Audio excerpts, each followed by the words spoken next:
Welcome to the podcast. We chose a good week to start music. I really like how unsettling those notes are. Welcome back to this week's podcast. We now have intro music. Don't you love it? You're welcome. Everybody's welcome for what just happened. All right. Well, this week's pod is going to be brought to you by mysterious body aches and birthday computers. This week's podcast is also brought to you by Gestapos and things we can't do. And that's the end of the intro. We did it.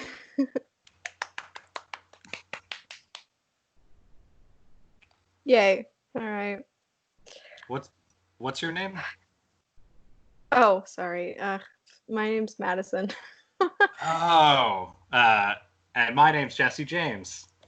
And this is our very put together podcast. This is the 36th episode, so you know that we're professionals now. If not professional, very consistent. So that counts for something. Yeah.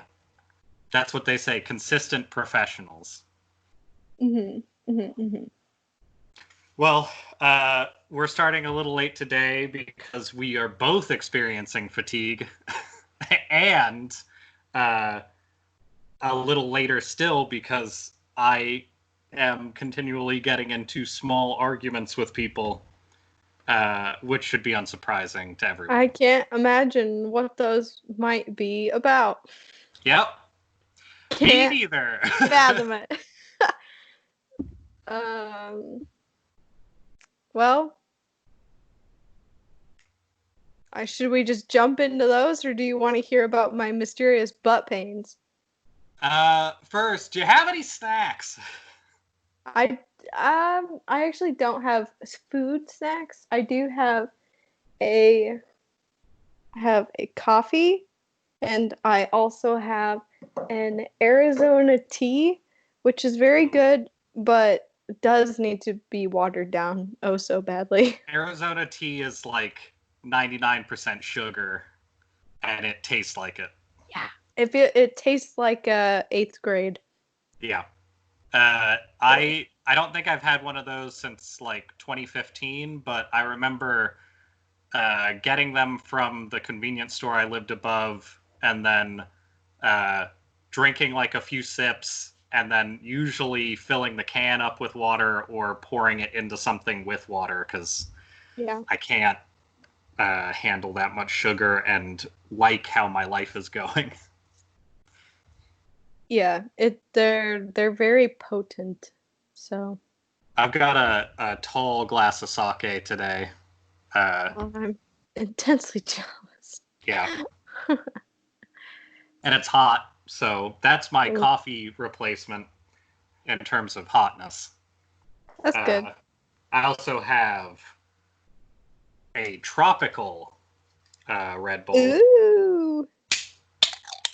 Ooh. I also have homemade kombucha that was too strong for the person who made it, but is just right. Yeah, it tastes like actual kombucha, like about half vinegar.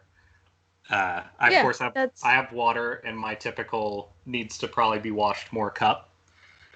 But on the snack front, I have two special guests that were kind of...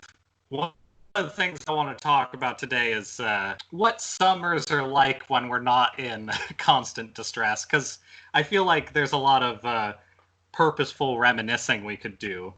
But I have these big-ass marshmallows. Nice. You'll notice discounted. Hell yeah. And then I have some chicken and a biscuit. official sponsors of every podcast. We just didn't know it until now. Yeah, Uh, it's true. if Chicken and a Biscuit wants to sponsor us, I'm fine with it. But I will talk shit about Nabisco still. That So seems like a fair trade-off. take that into account. Now, tell me about your butt. My butt pains. I think that just all the sitting has really caught up with me. I think I've Oh, done too much of it. that's where you're fucking up. You got to stop sitting all the time and start lounging more. Oh, I do plenty of that, but I woke up last week and for some reason I had not done anything remotely strenuous, but I woke up and all of a sudden I just noticed it that morning. My tailbone was like felt totally and completely bruised and I like couldn't put weight on it and I Uh-huh. was having to sit like a weird like a roly pole, I don't know, just like in different positions to not put weight on the tailbone. And it was like so bad that even just walking and kind of like bending over a little bit to where like there was movement there really freaking hurt. And I've never Yeah. experienced that before. And I don't know why it would be happening all of a sudden because I feel like, I mean, I'm probably sitting more because there's nowhere to go or nothing to do kind of, but You're probably sitting plus stress, so you're like bunched up as well. Yeah. is that not good for your bones? Yeah, I like to always make sure I'm doing this when I'm doing stuff like I also do, yeah. There's a lot yeah. of general like uh posture issues that I have, but I have never just woken up and been like a grandma before. That bad. At least that bad. It sounds like you need both a gun holster for your shoulders and a gun holster like standard belt style. For your butt. Yeah. You need a gun holster for your butt like we all do. I do. I I'm sure they exist. I don't know what the deal was. But it took a while to go away. It took like 3 or 4 days to kind of subside, and it's still weird. Like I still notice it when I sit down. So Honestly, because I have some experience with slightly tall person back pain, that amount of time and the kind of debilitation you're describing, you probably had a muscle spasm of some kind that affected your tailbone. But who knows? That's just, it's very similar to when I've had like back spasms and then I have to spend half a week. Usually a day of it is like, well, I can move, but it sucks. And then like a couple days are just like, all I can think about when I'm moving around is trying not to think about my back being like bunched up and like sore. yeah, So it would make sense. Also, like neither of us sit like human beings, and we both have like pre-existing issues with our posture and stuff. So it wouldn't surprise me if it is just that kind of issue. Um, yeah. I don't know. My favorite shitty exercise to help with that is laying on your back and bicycle kicking, and it does help stave off a lot of that. But it is one of the dumbest looking exercises you can do. Yeah, I do enjoy those, and then just a lot of the like yoga stuff that you can do on your back is usually helpful. Um, Have you so considered doing all of your design work from the lotus position? I haven't, but I think I know what I'm doing tomorrow. It's a good idea. I'll try it. Um, so that's what I was thinking of when you were talking about the butt pains. Hmm. Uh, I had a fun morning initially because, of course, waking up and feeling like your lungs hurt is not the best lately. Um, Not that it's ever great, but it's especially not great right now. And last night, uh, because partially because I couldn't sleep and partially because I don't know. I really like the way that uh, post watering, but pre like people being out and like causing emissions and stuff, air smells. Mm-hmm. So I was out late at night walking around, and um, I was doing a lot of like deep breathing just to do it, just to like be outside where it smells good and like there aren't any people and like completely taking deep breaths. And I did it quite a bit last night, and it felt good, and it got me back into like I don't know, when you aren't like doing enough exercise for long enough, especially because yesterday I was at work and like I had a headache for like half the day, but doing stuff at work even didn't feel like I was doing anything because like I don't have to, other than like hold shitty positions that affect my back and stuff. There's not a lot of like physicality other than my hands to stuff. Um, so it felt really good to have like good airflow and I don't know, just walk around in general. However, this Yeah. morning I woke up with my lungs hurting and realized that it hurt because I don't have to take deep breaths anymore when I'm like just living my day to day. So like doing that had like done Exercise your something. lungs. Yeah, basically. It's Huh. like how if you do a lot of intense facial motions, you can do shitty things to your face, and people who do a lot of like camera work have to like massage and exercise their face all the time. It felt like that, but with just breathing, which is fun. That's a fun pandemic perk. Yeah. Just the realization that you haven't breathed in a full breath in a long time. Honestly, I think that that's one of those hidden perks of being quarantined with like spouses or like partners and stuff like that is that just through being with people that you have some sort of physical situation with, you do kind of get a kind of exercise day to day. Even if you're lazy about it, it's still something.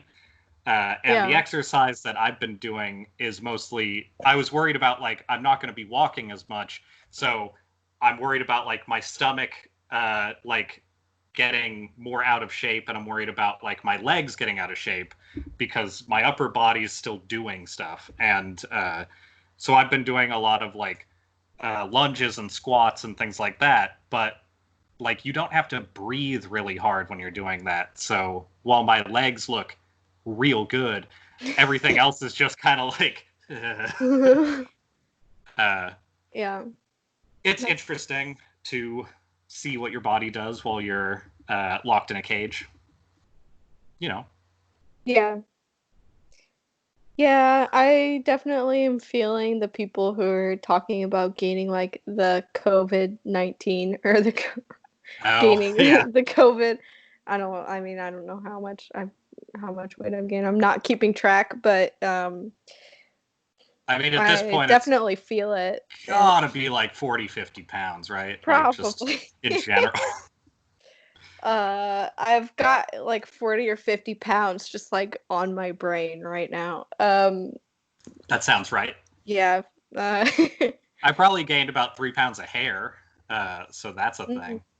The weird thing about having an undercut is it gets real long without being super noticeable uh, because the sides don't look as long. But even the sides that are like were shaved down are now like a regular scruffy haircut length, and the top is a lot. So That's what I have going on a lot of my hair because I had an undercut and like the sides are long mhm. enough to look like a semi-normal hair, but the back is just like Yeah, stupid. I can't do Honestly, anything with it. the like hair by the neck is the worst. Trying to Yeah. figure out what the fuck to do about that.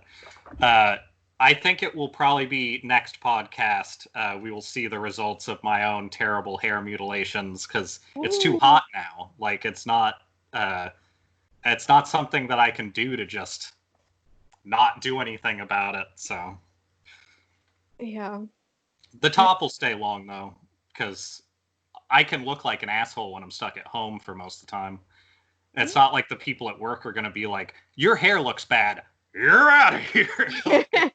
It shouldn't affect my other life things. So Yeah, hopefully not. And you can always do ponytail situations or bun situations. yeah, buns. I don't think I could bring myself to a ponytail. I dislike them too There is much. a better answer between the two, I think, Yeah, but a tight bun that's mostly out of view. That's fine. I can deal with that. Uh, there's even when you get like an extra long top set of hair and you kind of make a ponytail, but you fold it once. I can even deal with that because that at least shows intention. But a ponytail is so hard for most people to pull off. And I don't have the kind of beard that would balance it. Like you kind of have to have the like some level of equality there. Uh, Men usually don't have a chest to take attention, so the ponytail just kind of like becomes your whole life. I can't do that. this ponytail tells my story. Yeah, well, maybe I could get some sweet tits. There you I think go. start wearing a lot of V-necks. I I'd consider it. Seems all I right. mean, that's one transformation I'd be excited to see It's if not you going to help comb my out of. back any. But at least your pain would be worth something or for That's right. something. Uh, I don't know. It'd be a life I might be interested in. Just I feel like the guys Honestly. who work out and end up with like big luscious tits, like that is pretty common for guys to end up with if they do a lot of like upper body exercise, and it's always popular. Nobody's ever like ew. So, might be worth it. Yeah. Might be interesting to just give it a try, see how it feels. Yeah. Yeah. I'm gonna Mm. have to get a lot more heavy things though. Yeah, I have one set of weights, and I think if I remember right, they are like 5 pounds. So Yeah, the maintenance weights. yeah, Those are good though. Like having that available, because at least then you don't have to like hold books or something and like get your hand cramped up or shit like that. that's true. Like I usually end up doing. I do have large art books, but it sucks to use those as weights. Yeah, and they're expensive, Yeah. so you don't want to get them sweaty. Well, I mean, that part doesn't matter too much, honestly. The condition, the bindings and stuff are in on some of those. Uh, my roommate had a really nice set of weights, but those were all given to uh, a family member, and they were in the spot where I am currently recording. So it's a trade off on that. How's that coffee? Coffee. Yeah, Coffee. good. I had a good like 5 seconds where I didn't hear anything. So yes, coffee. How is it? It's fine. I can't remember what this blend is called, but it is decaf, and that's what's important for me. So I uh, I'm jealous because I'm trying not to have coffee and this Red Bull, but I just want coffee when I'm not drinking it, so it's difficult to not think about. that is a problem to want something when you're not currently having it. Yeah. Welcome to our Base Human Wants podcast.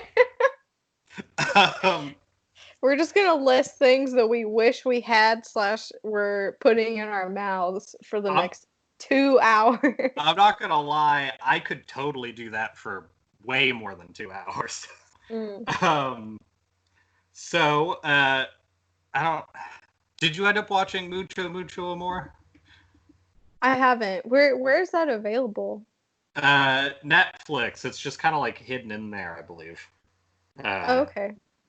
um, we should talk about that next week. And if anybody out there likes generally uplifting documentaries, I would suggest it. Uh, I think it's also short. I think it's only like maybe 50 minutes or something.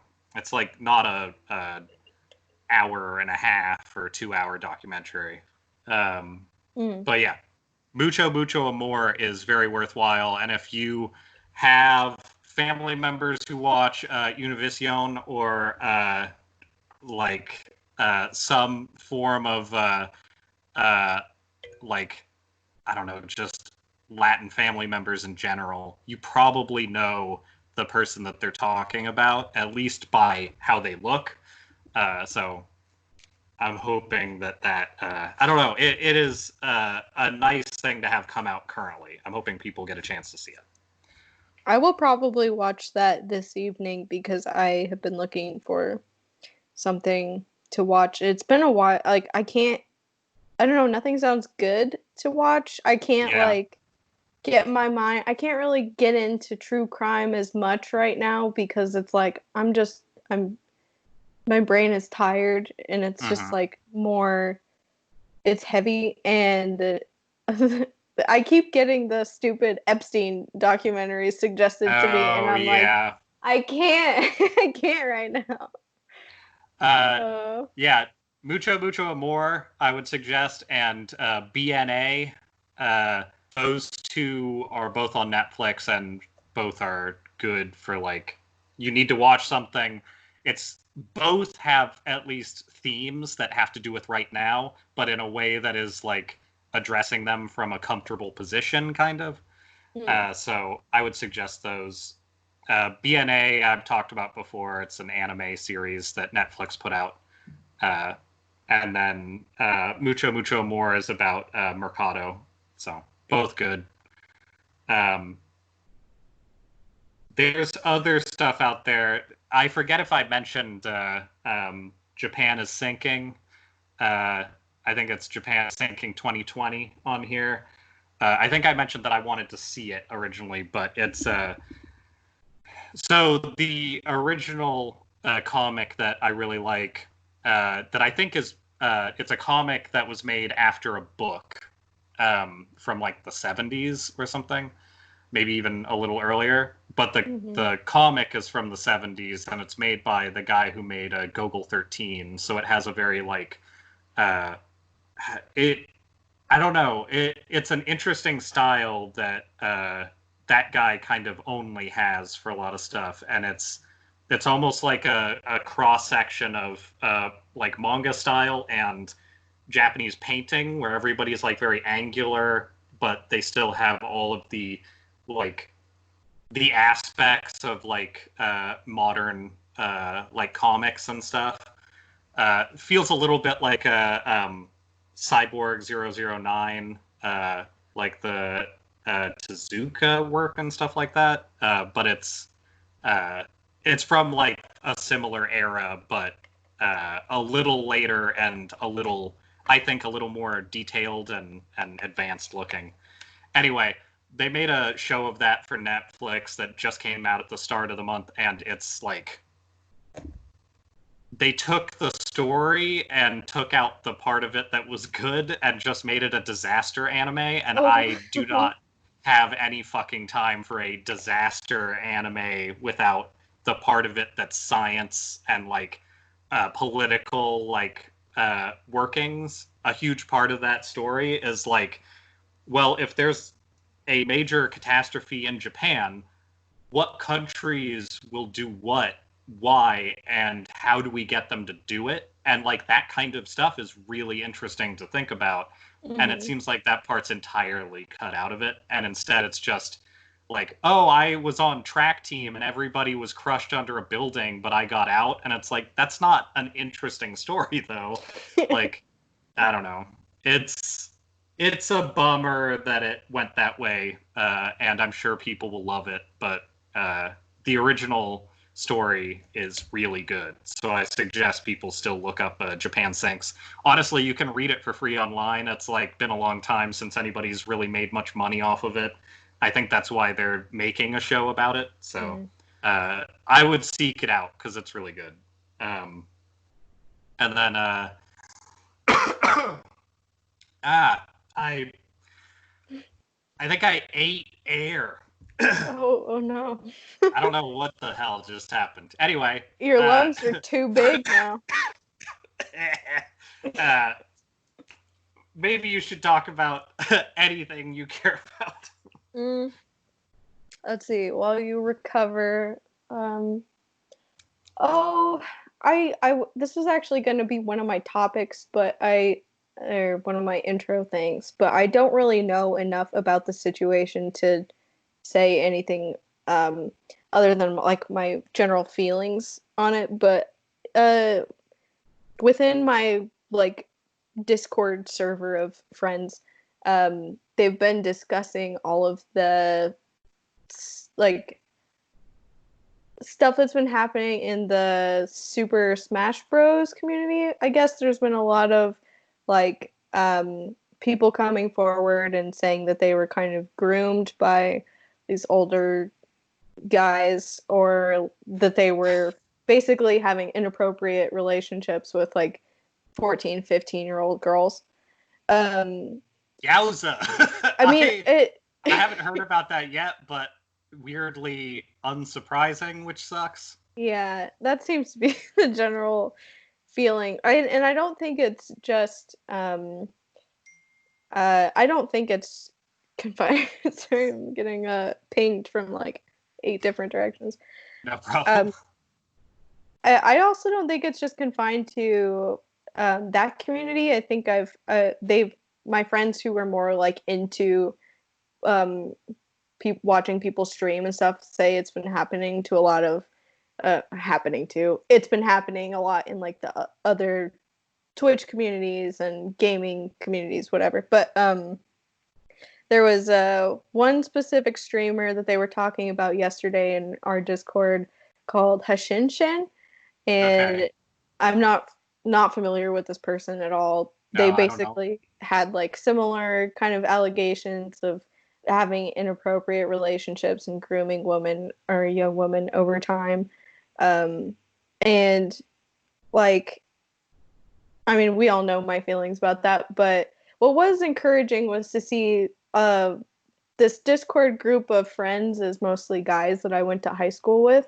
Mm-hmm. Um, and so it is kind of encouraging to see these guys have a very strong response to stuff like that, like a strong "that's not okay" response, which That is is the like preferred correct. response. Yeah. That's the correct response, but it like um I mean, not to knock their character in high school, but I've definitely seen them grow in like how they think about women, obviously, and think about stuff like a gamer guy like grooming a Mm-hmm. young girl. So I don't know. It's been cool and kind of like hopeful to see them be like fuck that and fuck those guys. That is sort of the standard thing of all topics lately is, wow, this sucks, but I'm really surprised at how widely people are like not okay with it, and that's encouraging. uh, Yeah. it's hard to find like, I don't know, just sort of being displeased with things lately and have it be actionable, but the Right. fact that it has support, especially your comment about like guys in high school, you can be negative to their character in high school because I can't think of literally any guys that you couldn't be negative to their character in high school. Like that's a universal. There's Right. like not Yeah. I mean, not I just anybody. didn't want to be like, "Oh, you were a horrible person, now you're better." That's not really what I meant to Mhm. say, but yeah, I mean, I did a lot of shitty things in high school too, but I just appreciate seeing them be outspoken Yeah. about like, yeah, that not being okay, as opposed to a very lukewarm response, which is what I'm typically used to seeing from guys in general. There's a lot of lukewarm responses out there. Yeah. I think that should probably be the thing that we are not the first issue we're combating, but definitely one of the top issues is lukewarm responses. Uh, Yeah, I there's not much room for those right now. the only things that don't get like widespread lukewarm responses from, let's say, older people, maybe like our parents' age, somewhere in there, they don't give a lot of lukewarm responses towards things that are like, we're not gonna sell broccoli anymore, like those types of things. Oh shit. Or like, wear a The mask. world I'm is so ending. angry. But as soon as it's like, oh, you beat that man half to death and then shoved him in a van, that's fine, he probably deserved it. Like, it's such a Yeah. weird, unreasonable ranking of responses. Yeah, I don't know if something recently happened, I mean other than everything that's happening to bring this up, but I've been seeing a lot of older people kind of rehash the like uh kneeling during the national anthem thing again. Like we're still debate like why why are we still talking about this? I don't know like why if somebody just did that somewhere or something happened with the NFL or what it was, but I've seen a couple of people on my feed be mad about it again. I'm like, I thought we progressed. I guess not, but Speaking of people who are shitty in high school, that feels very much like high school. The idea that you would see, because I was the kid in class who didn't stand up for the Pledge of Allegiance, because fuck it, like I don't have anything that I'm pledging to. I'm upset, especially at that age, about like what religion is in our country. Like in mm-hmm. junior high and high school, that's why I didn't stand up, is because it was like, until we don't have religion in everything, I'm not going to use America as a religion replacement either. And that was a big thing for me growing up, and it's still a big thing, but like there were kids, especially when I was in Snohomish, where it's like football and Jesus.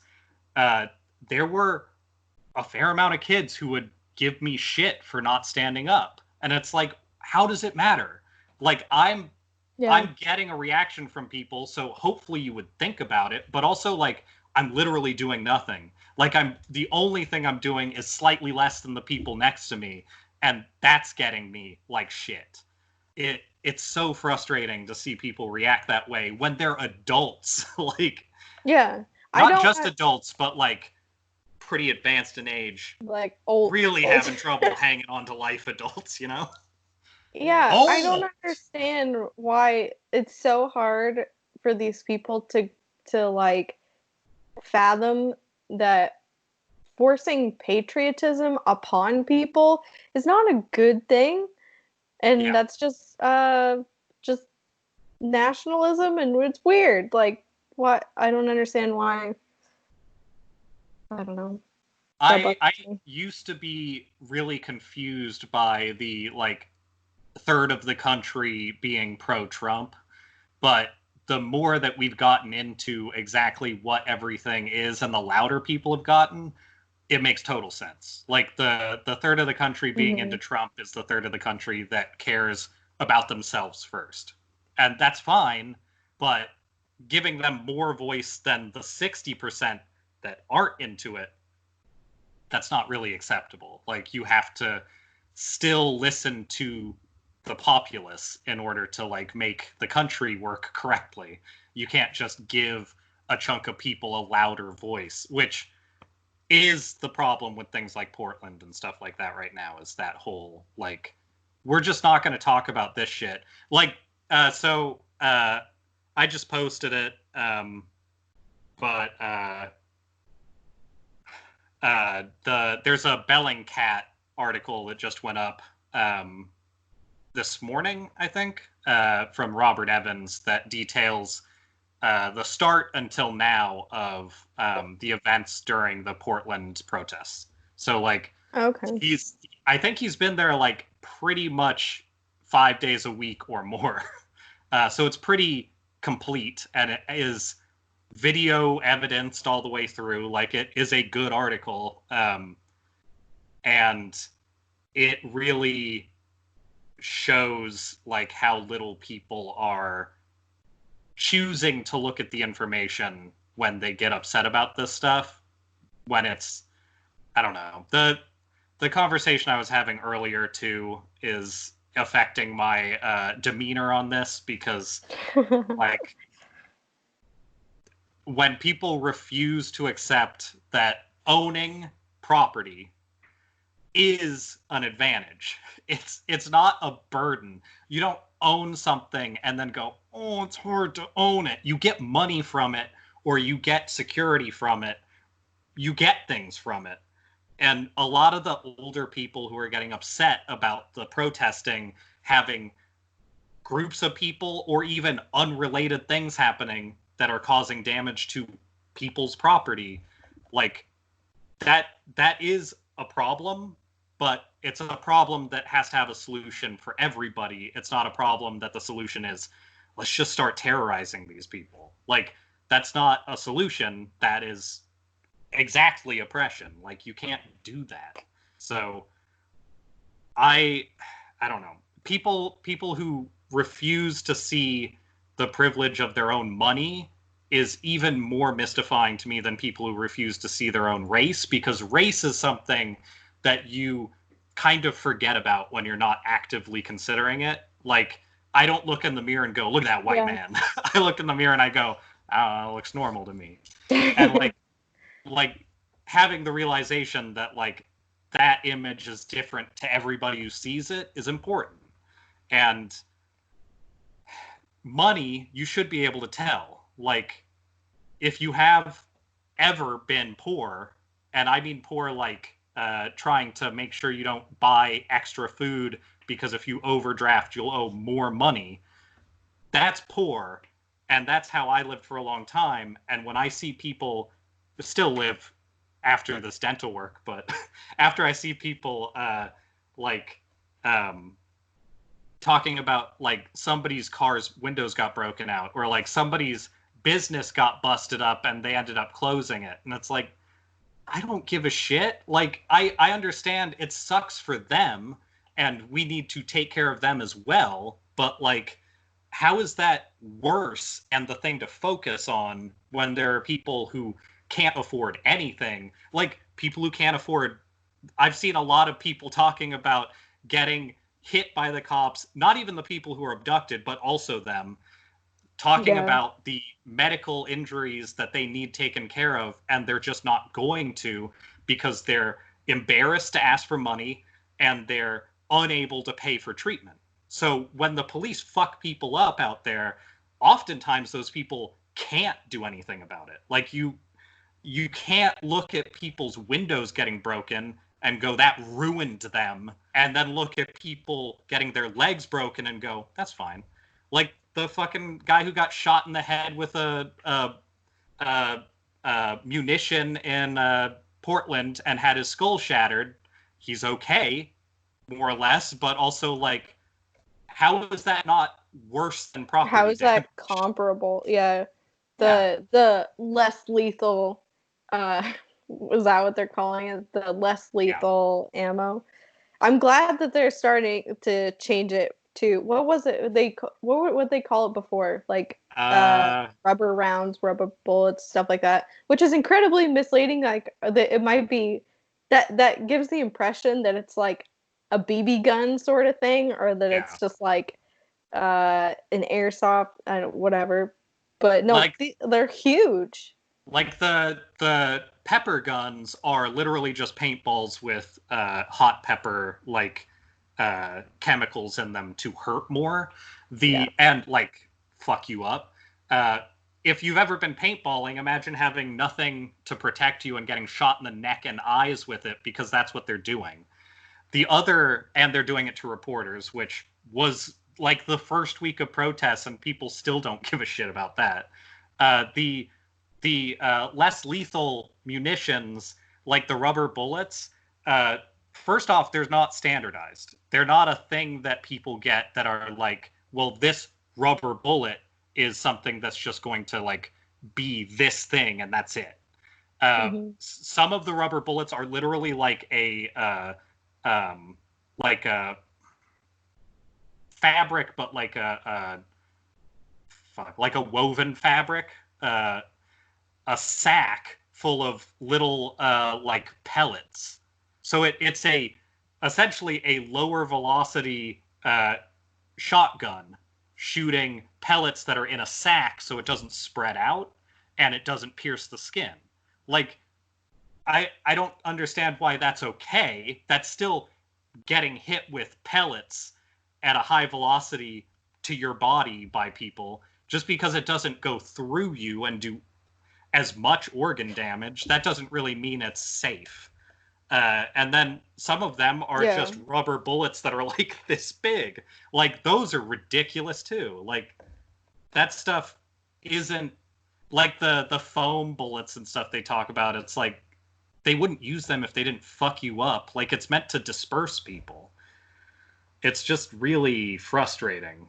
The fact that also people are talking about tear gas. If you read that article by Robert Evans that Bellingcat just put out, the people getting tear gassed are getting used to it because it is happening so often. So the munitions are being used more and more as well. And those are, long-term wise, probably not as big a deal unless it hits you in the head or like the torso a lot. But just the idea of people getting used to tear gas in the US seems like a real bad thing. Yeah. I saw an article the other day that was detailing like 8 different stories of 8 different people who just got blinded or like lost an eye to one of the non-lethal rounds. Yeah.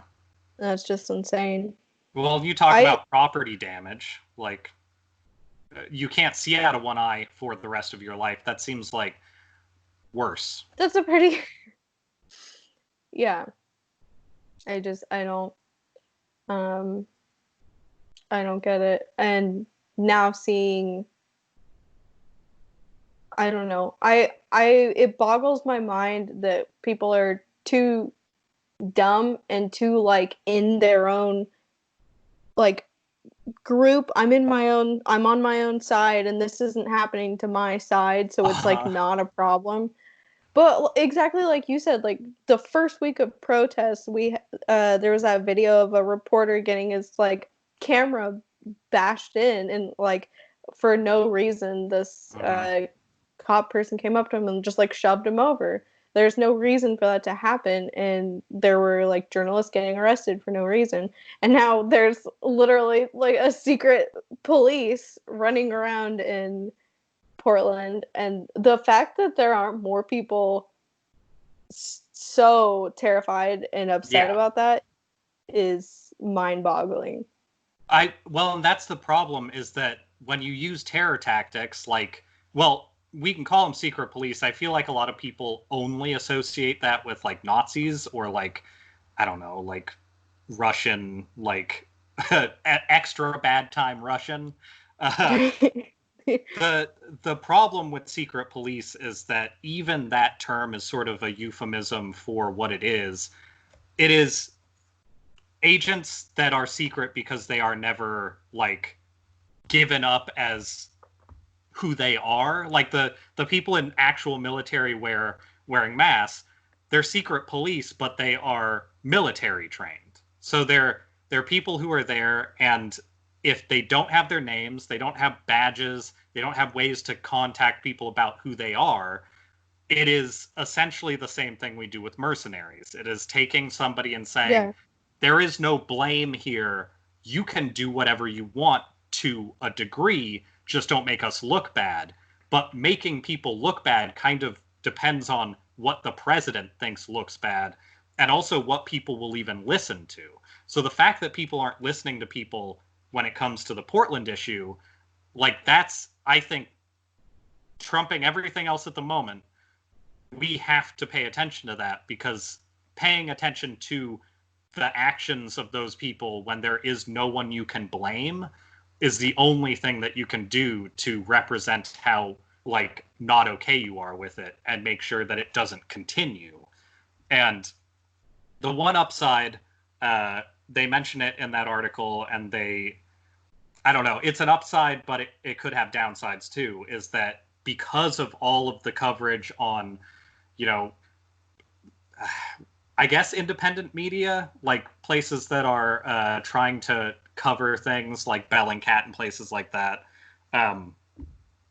or even like Associated Press is doing an okay job with some of its reporting on that. They're bringing in like people to keep an eye on it from actual news, which means that it's going to be a little harder for them to just do whatever they want, because if the news sees it, it's kind of imperative on them to make a moral decision of what they're going to show. Mm-hmm. Not that they couldn't just not show it. They could do that, but it's going to be harder to do that with people there. But the fact that it had to happen for like a solid week and a half, and it's been happening since the beginning of this month, but it's been noticed over time more and more. So we're already like 20 days into it. And like, that stuff has to be visible and openly talked about by everybody, and not the one thing that I've seen this week come from like 6 different people at this point. Thank you, Castle Media Group, for the email about foreplay. This computer doesn't turn off my my notifications, and it's all like Domino's Pizza, which I haven't gotten in years, and like sex shops, which I think I was at last in like 2014. Anyway,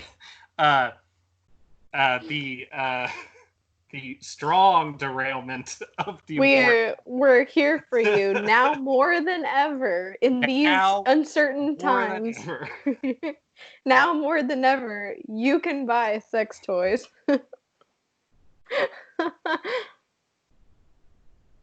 Yeah, we need to talk about it more. That is the important thing in there. And stop talking about people who got their windows broken or got like spray paint in, on, or around their store. I don't even give a shit if somebody lit a fire there. I've heard a lot of people make the good point that like that shit happens all the time. You take care of it. You have insurance and stuff. As a responsible business owner, things like what's happening doesn't fucking matter. If people are closing, it's either because they didn't have access to that stuff, which, according to the way our like whole system has decided to work, if you can't have access to insurance, you're being denied rights, which they'd like to push. I think it's garbage, and things like that should be handled. But I keep looking at my fucking windows when I say broken windows. If somebody came to the apartment here and broke the window, the building manager would tell the building owner, they would replace the window, and like, we're renters here, and we still almost certainly would not get charged for that. Like, that is for the lowliest ass, we kind of want to get rid of this building anyway and make more money kind of place. There are systems in place to make sure that that does not destroy anything about how you live. If you have car insurance and somebody beats the shit out of it, you should be blaming the insurance company for choosing not to cover it, not giving people that you have no chance of finding shit based on like a giant swath of the entire country that is an approval of these protests. Like, I don't know. It's weird. It is encouraging, though, that like 80% of the country seems to be in favor of the protests, because that's even more of the country than is supposedly in favor of Trump. So, I don't know, take that for what you will, but we still can't fucking rest on any of that shit. I'm actually curious, not to get too into specific politics, but what is your current stance on the whole Biden garbage? Like, how do you expect to like vote and stuff like that? I don't know. I still think I'm going to walk into the booth and like have a panic attack. I don't know. I Yeah, I honestly don't. I haven't done enough research into the third party candidates. yeah, Um, I know Evan has been saying that he's excited about someone whose last name is Hawkins. okay. He likes him, but I haven't done any specific research into him. Um, and Kanye, I think, dropped out, so there goes Did he? my. I That's what Evan was saying. I haven't seen an article that said so, but Evan was So saying that he tweeted that he did. people keep saying that Who shit, knows? and I mean, I don't think he's running for real in the first place, but neither was Trump. So like, I'm not excited about that either way. Yeah, I He, wish he would go away. as of like a day ago, he still had his name like going on to one of the ballots, and he was still technically a part of the elections. Like Mm, a day or two ago, it might have been 2 days ago now, because time melds together from our weird hot houses. yeah, But yeah. yeah, as far as I know, he is not gone. But like, in as much as like Bernie is still on the ticket, like there's still all of that shit. But I don't think that there's, unless the news gets on board, there's not going to be a way to surface information to enough people to have any chance of electing anybody. My big issue is like, I think it's incredibly dangerous to tell through our actions the really fucking terrible Democratic Party at this point, hey, we approve of what you're doing. Here's a landslide victory to Biden also. Like, I think I said it to you on this podcast, but my preference is that Trump gets 0 votes and Biden gets 1, and that's all the voting that happens. In that Yeah. scenario, we would preferably elect somebody else, but I just don't know. Like, I have no fucking idea how that stuff is supposed to actually happen. I truly don't know what I expect the outcome to be because I don't see Biden um, doing what he needs to do to have like young progressive people behind him. Um, Yeah.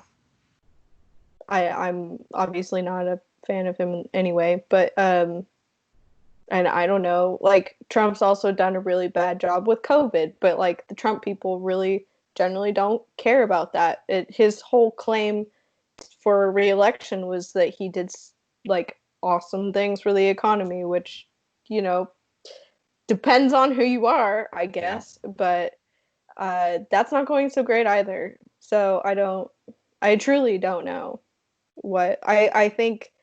Like best case scenario, I think Biden wins by like a little bit. Um, The only reason why that's not best case first in my head I is mean, that, I guess best case with the disclaimer, best case in our nightmare scenario. yeah, totally. Yeah. That's not Madison's first choice, but in the current setup that we have going, that's I guess what I would prefer.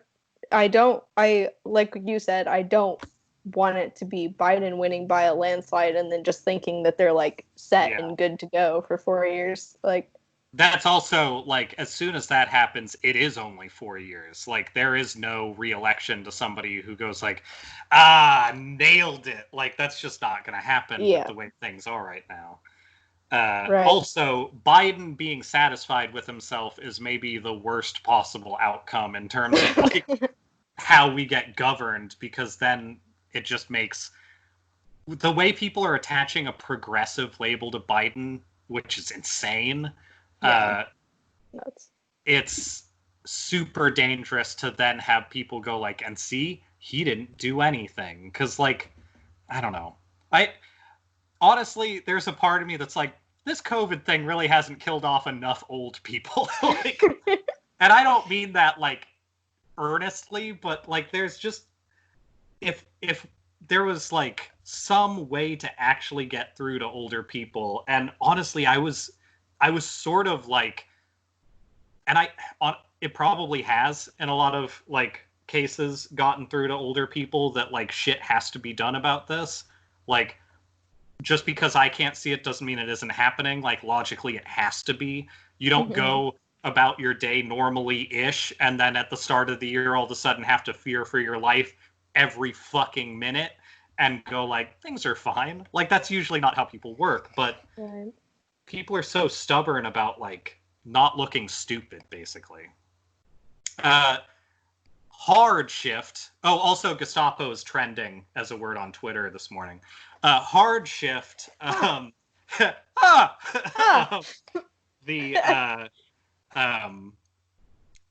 last night and a few times in the recent past, as part of my COVID routine, I've been doing, well, first off, I don't have modeling I can go do anymore for like figure drawing and stuff. But I also have been trying to figure out ways to like, I'm doing okay in terms of like my, I don't know, my just general day-to-day mental shit. Like, I'm stressed out as shit, but I'm not like getting super depressed. I'm not like having those types of issues.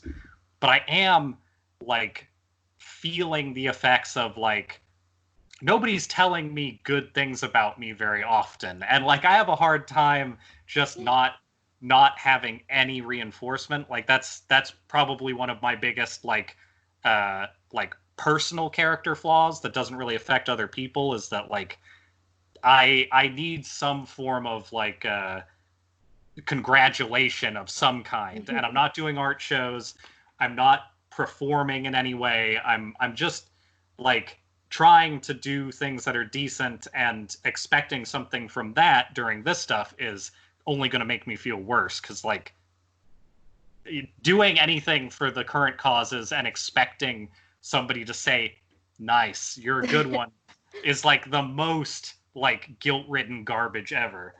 But I have started doing so with context, and this will work into talking about summer stuff hopefully at some point. um, I've been doing like not time lapse, timered photography of myself, and doing. I'm not doing nudes because I don't need a bunch of nudes of me out there, but I'm doing like just short photos of like poses that I need, and then also, you know, occasionally using some of the better ones for like dating profile stuff, because like I don't know, I see people putting stuff up there that may as well be not allowed. I can put stuff that's like tame, but also like, so I'm a person who very rarely in my life, thankfully my roommate, who's here for a few more hours, a lot of negative COVID results coming out lately and COVID scares, which is good, but also makes me think like my friend group is due, because we've had like 4 negatives of the more recent ones, and like the fact that people are getting sick in a way and having conditions in a way that says this is probably what it is not great.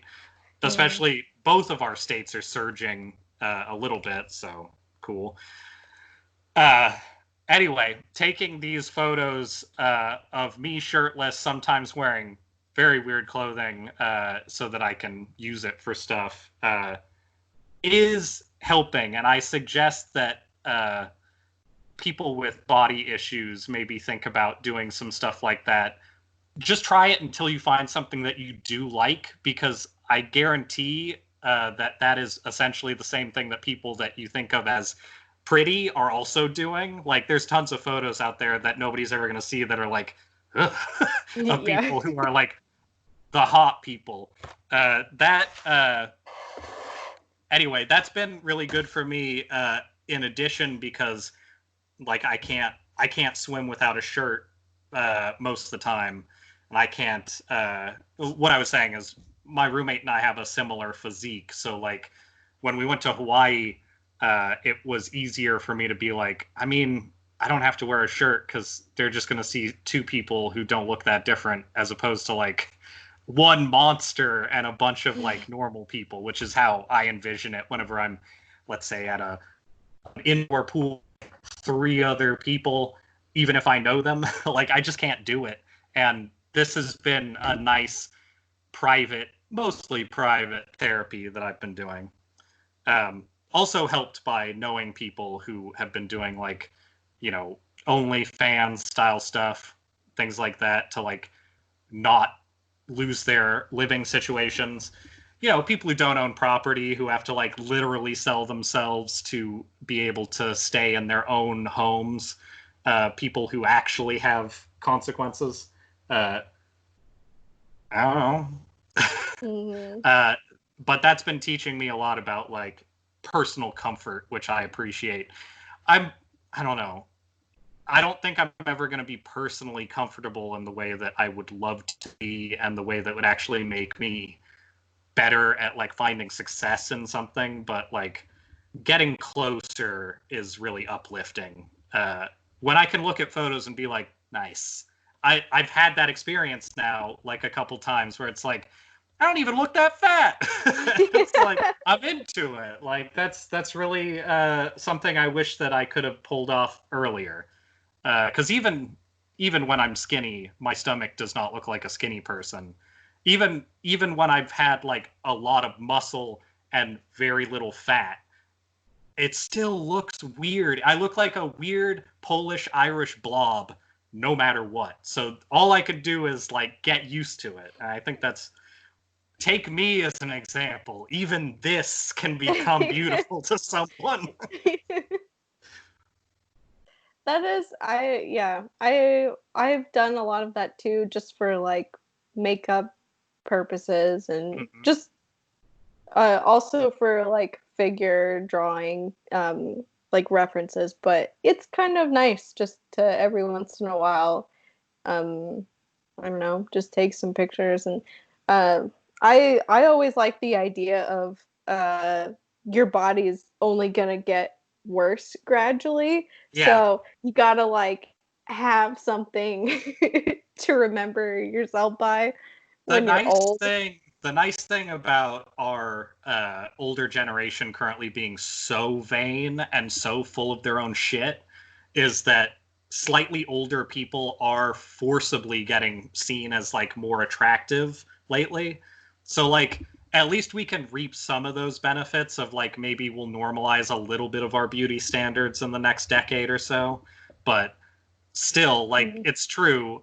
Even as a guy who I have the potential of having like dad bod enthusiasts being into me later, uh, it's still a little like foreboding, especially being single and looking at like a future where it's like it's only going to get worse. Yeah, But it'll get yeah. better if I eat some of these chicken and a biscuit. Oh, of This course. week's podcast brought to you by extremely salty cubes. Those are so good. I haven't had chicken and a biscuit for a good chunk of time. I often uh, a lot of my eating habits are intentionally trying not to like overdo sodium Mm. because I would rather have more fat than sodium, and they kind of serve a similar purpose.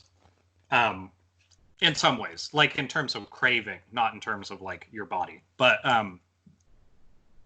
these things are so goddamn like MSG tasting that you can have like a couple and you're just like, man, good for now. They're very potent. Yeah. I Kind of mean, like it's the Arizona basically tea of crackers. absolutely. It's like they were soaked in chicken soup and then they dunked them in powdered chicken soup. Like, it's a mess in And there. then just like sprinkled some MSG on top just as a treat. Yeah. Yeah, it tastes like they just pour some like ramen flavor packets into it at the end, which they probably do, honestly. And just shake it up. My favorite is that they suggest eating it with easy cheese, the saltiest cheese there is, That which sounds like a horrid I could combination. not fucking handle that. That would be so gross. Uh, Ooh. and now I want to talk about DP. um, so this is actually really quick. Deadly Premonition 2 came out after like 10 years of Deadly Premonition 1, and it seems just as broken as the original. If you know about Deadly Premonition, DP to fans, it is uh, it is made by a person who claimed at first that they had never seen Twin Peaks, and then made a game that was them making a Japanese Twin Peaks, and then later on said like, well, I mean, I've seen it, and then they just made a new one that is like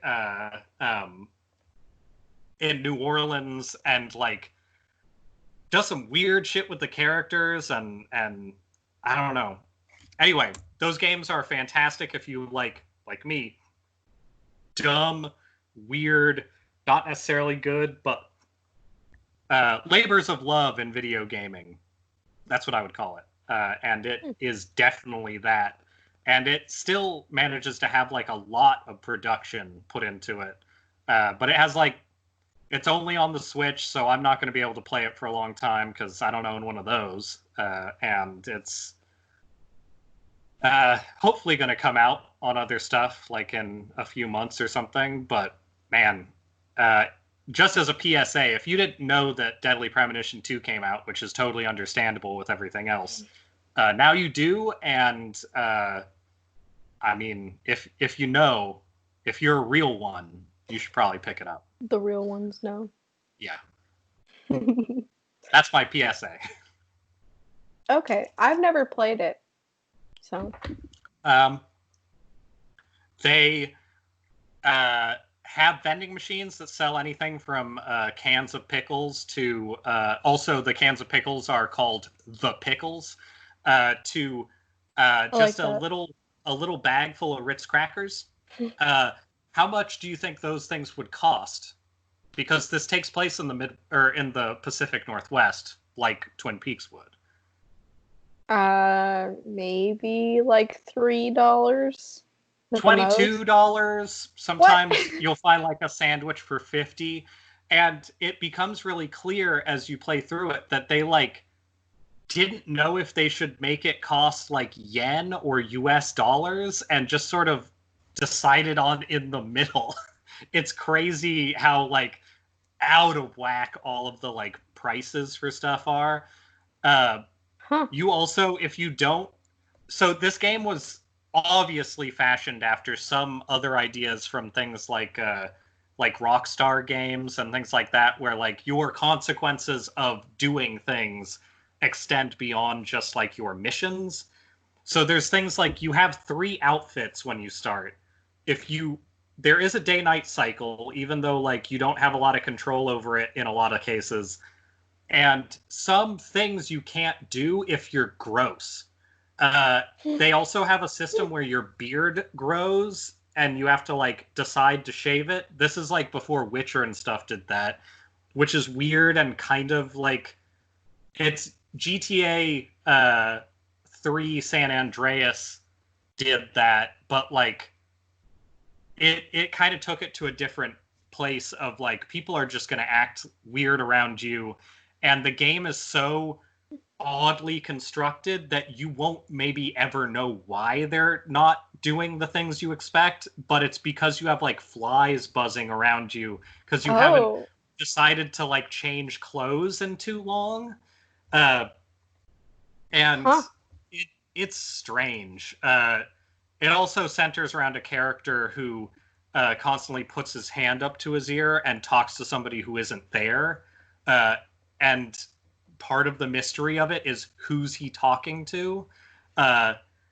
And there's also literally like they called shots in that that became story elements in Twin Peaks the third season, which is the weirdest shit to me. But you'd have to like play it to see that. I seriously doubt that Lynch or any of the people working on season 3 knew or cared about Deadly Premonition. But honestly, I think the guy who makes Deadly Premonition, Swery, he's a Japanese guy who is probably about as weird as David Lynch, which I really appreciate.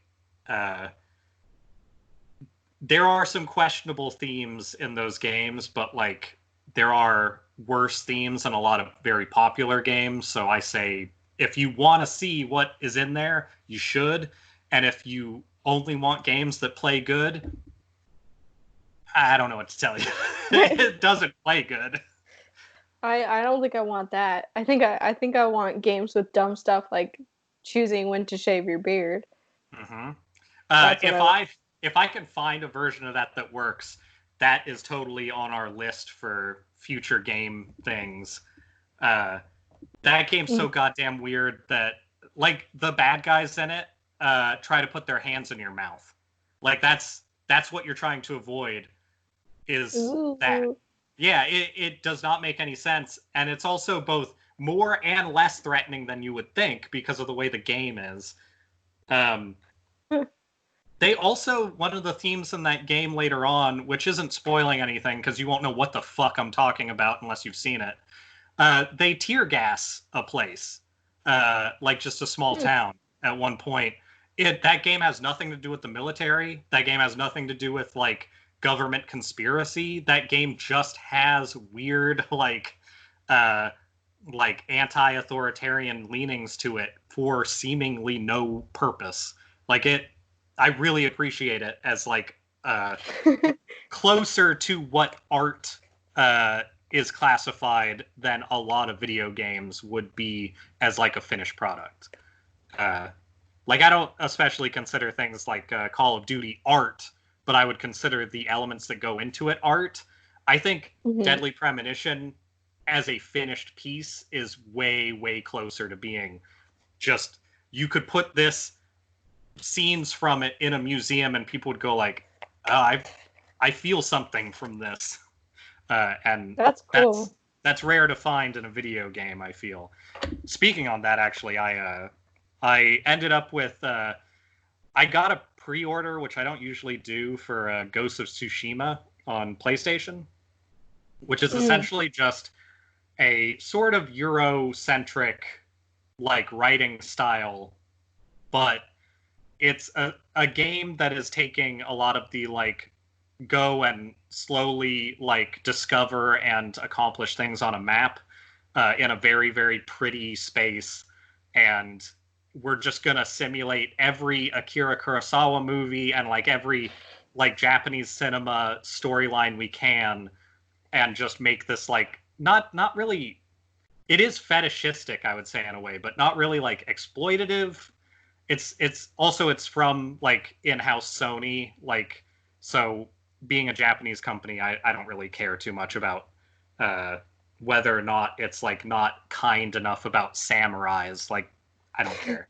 But it really is a great chill out game of like there's action, there's intrigue and storyline, but like the little things you do are what it's about, not the bigger storyline is like whatever.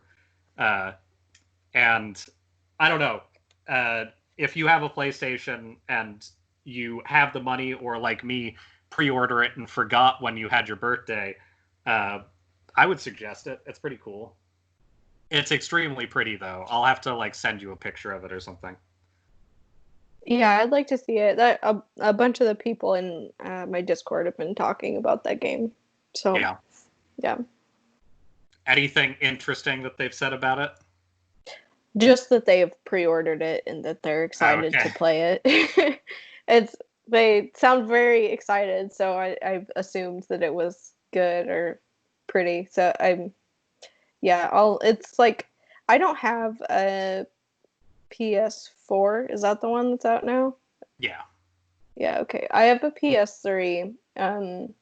So Yeah, I probably won't be able to play it, but I've actually really enjoyed lately just watching like game gameplays or Hmm. watching other people a walkthrough of a game. It's kind of like relaxing, but Did you finish your Last of Us 2? yeah, I did. Did I not talk about that last No, no, you were podcast? still on your path to finishing it last week. Oh, okay. Yeah, I did finish it. Uh-huh. Eh, yeah. Yeah. I've I again, also for people currently in this housing situation who I don't want to overhear anything. Uh, a lot of the stuff that was spoiled is not the ending, from what I've heard. I didn't really look into the spoiling stuff because I don't care, but I have looked into a lot of analysis on it and like sort of writers and stuff breaking down why they think this wasn't a very good way to go about it. In addition, the actual writer and like lead on that game, I guess, was basing it off of the controversy. Controversy. That's a stupid word to use for it. The cycle of violence in the Middle East. Like it's hmm, specifically based off the ideas of Israel and Palestine, which is I think in okay. context of that, it's also incredibly stupid the way that they like worked through that because it kind of leaves you with the feeling of like, okay, it kind of leaves you with the feeling of like, so is the answer that what's happening should just finish out and then people will be sad for a while? Because that's sort of what you're telling us. Like that's a pretty stupid way to look at Israel and Palestine. Uh, it really mirrors It's the whole like just ignore it. Like it's not your problem. yeah, it's also very weird to categorize that as like a drawing that inspiration from specifically Israel and Palestine as if that's Yeah. not something that happens everywhere. So, Mhm. um, Yeah, it yeah, just I served don't. to lose respect for me on like the writing because I thought the first one was stupid in a lot of its decisions, but I thought it was a good video game in a lot of ways. Yeah, The second one I just don't appreciate. the first one at least seemed to endear you, and like you cared about the characters by the end Yeah. of it. Generally, I mean, I I don't know, as much as you can in a game like that where everyone's gonna die. Well, But and I thought they were a little less critical than they should have been of the actions of like uh, what if somebody, instead of saving somebody, decided to kill every person maybe there will ever be who can fix a problem and then called it saving them? Like they kind of amp up the stakes in a way that doesn't make any sense. right, Like busting in and killing doctors isn't saving anybody. And they really don't touch on that being an issue. They just say like, yeah, you had to do it. Like that's not true. Like that's not true at all. Like uh and then trying to act like that character, it's a bummer that they didn't talk enough is also really stupid.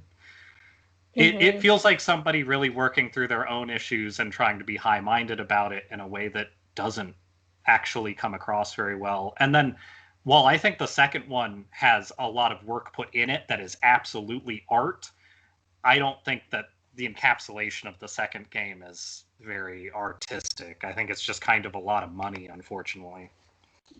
yeah, it does seem like a very um an attempt at being high-minded and saying here's these themes of like cycle of violence and revenge and all this stuff, but we're not going to actually let you, you know, Yeah.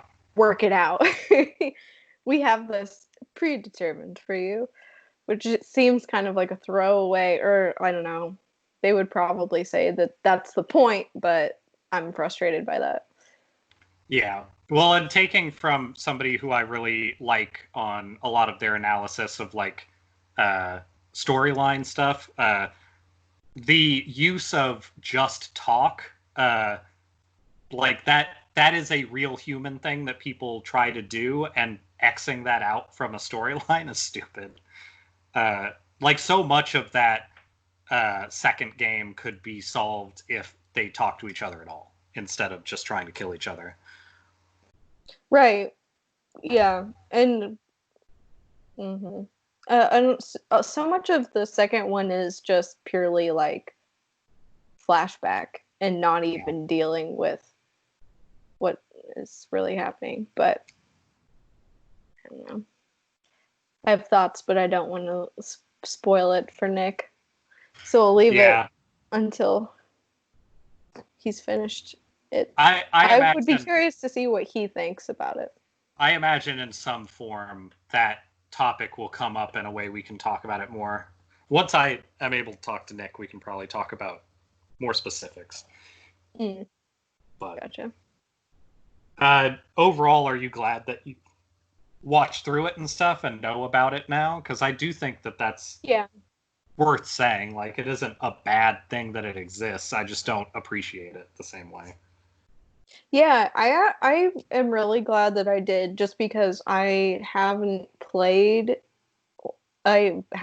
played any console games or any games like that, or any new games that I feel like that is kind of, I mean, correct me if I'm wrong, but I feel like some of the newer games that are coming out have more of a Last of Us approach, where the storyline is, I mean, it's, I don't know, what am I trying to say? There's more emphasis on like the writing and how like the character building, and they really pull you into that, as opposed to just like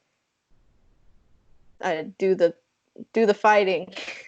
Yeah, I've been playing a lot of PS1 games because I've been using my my RetroPie emulation stuff, and I'm not super familiar with PS1, so I'm kind of catching up on one of my few like real blind spots in video games, and it really drives home like how people, and the exact people who made Last of Us, who made like the new Spider-Man game, who made Ghost of Tsushima, they all made games on that system. And it's like the year 2000 is like 98 to like 2002 is like the biggest chunk of these games. And man, even the stuff those places were making is just vapid. Like, and I like it. I think it is really cool, but it's definitely a period of video games where people were like, what can we do to make this look and play interesting, and not what can we do for any kind of like storytelling. It's just like the easiest one to point to is stuff like Spyro or things like that, where it's just like, this is nothing. Like, I appreciate the look of this and how it plays, but like this game is kind of just looking at a screensaver in some weird ways. Yeah, I think that's what I've gotten the most out of watching the playthroughs. Just that I think people are starting to think of games as differently, as like you really have to invest in the writing of it more so than maybe they used to, and that's kind of cool. I mean, but I watched cutscenes and a little bit of the gameplay from the second one because they kind of like overlap a little bit. And it's basically like watching a season of TV. It's in length and content.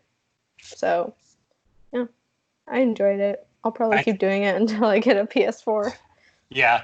At this point, you're probably like me. I only ended up with a PS4 because it was a gift and it was a used PS4 somebody else had. My screen got some weird shit on it, so I'm getting it off of there real quick. There we go. Anyway, God, that's gross. Okay, cool. I ended up with a PS4. Otherwise, I would probably be thinking about trying to buy one around now when the PS5 is going to come out. Um, I think the PS5 has been more or less confirmed at this point to just do all of the PS4 stuff. Like, you can play all the games from it. And I honestly think with the tiny bit that PS4 has gone down in price, trying to get money together for longer to get a PS5 might be the right decision. I rarely encourage people to get a new system when an old system is still active, but it might actually be a good idea this time. Um, but I'm sure it'll be like $200 more. But the games you can buy for PS4 are regularly getting priced down to like $20. So like the amount of money that you can make back if you actually buy games for it, especially Sony puts its own games down to $20 after like 6 months to a year. Like you can get God of War, Spider-Man, all of that stuff. They're all $19.99, and I think that might be the way to go if anybody is trying to figure out what they're going to do for that stuff.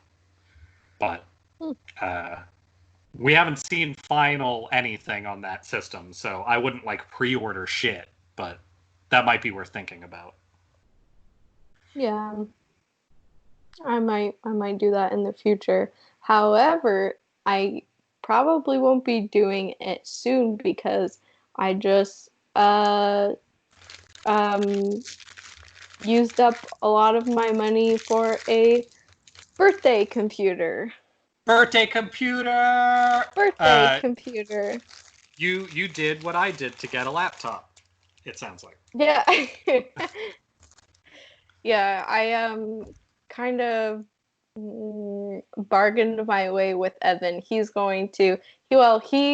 wanted an excuse to replace some parts on his computer, Uh and huh. I'm going to get the computer hand-me-downs, which will work just fine for me.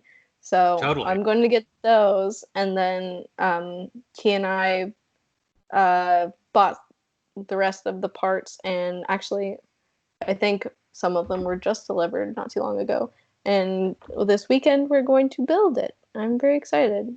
That is exciting. That could actually be a pathway into doing some fun stuff too with that. Uh, Yeah, I'm really hoping that I would be able to stream or something with it. However, mhm. I think the internet is probably what's holding me up the most in terms of streaming because it's really I shitty here. My internet's not great either. I think that the only way to find out is to try it because sometimes that stuff Yeah. works way better than you think. Also, you're on a laptop right now, right? I have my work computer is the MacBook, which is what I'm on right now. So Um, having your computer plugged in is probably something to consider as well. yeah. Uh, Generally, so my laptop gets pretty decent internet, but the computer that Nick has set up, my computer doesn't have a power source, but like the things that we have hooked up directly to the internet work like probably twice as well. So sometimes Mm, it's just worth fucking with it. yeah, I'll try that. Also, streaming can look like shit. People are often like, "This is fine" when it comes to that stuff. So that might end up being the case. I did try it the other day just to like see how it would go, and everybody was like, "Please stop. This is horrible." So yeah, they're like, there are a grand total of like 8 pixels in this image. I don't see So a problem. I mean, I can't remember what I was trying. Oh, it was Valorant. I was trying to stream Oh, Valorant, so it was extra bad. But how is the yeah, Valorant community doing? I don't know. I'm not a part of it. I've played it like 3 times, I think. I have the most fun just going into the like shooting range training arena and just like Uh-huh. fucking around with the different characters. Um, I think that's the most fun, but I've still been yeah. playing Call of Duty World War II, and I didn't expect to still be playing that, but it turns out I really like painting guns, which they give you a lot of freedom to do. Huh. Uh, so I've That's made cool.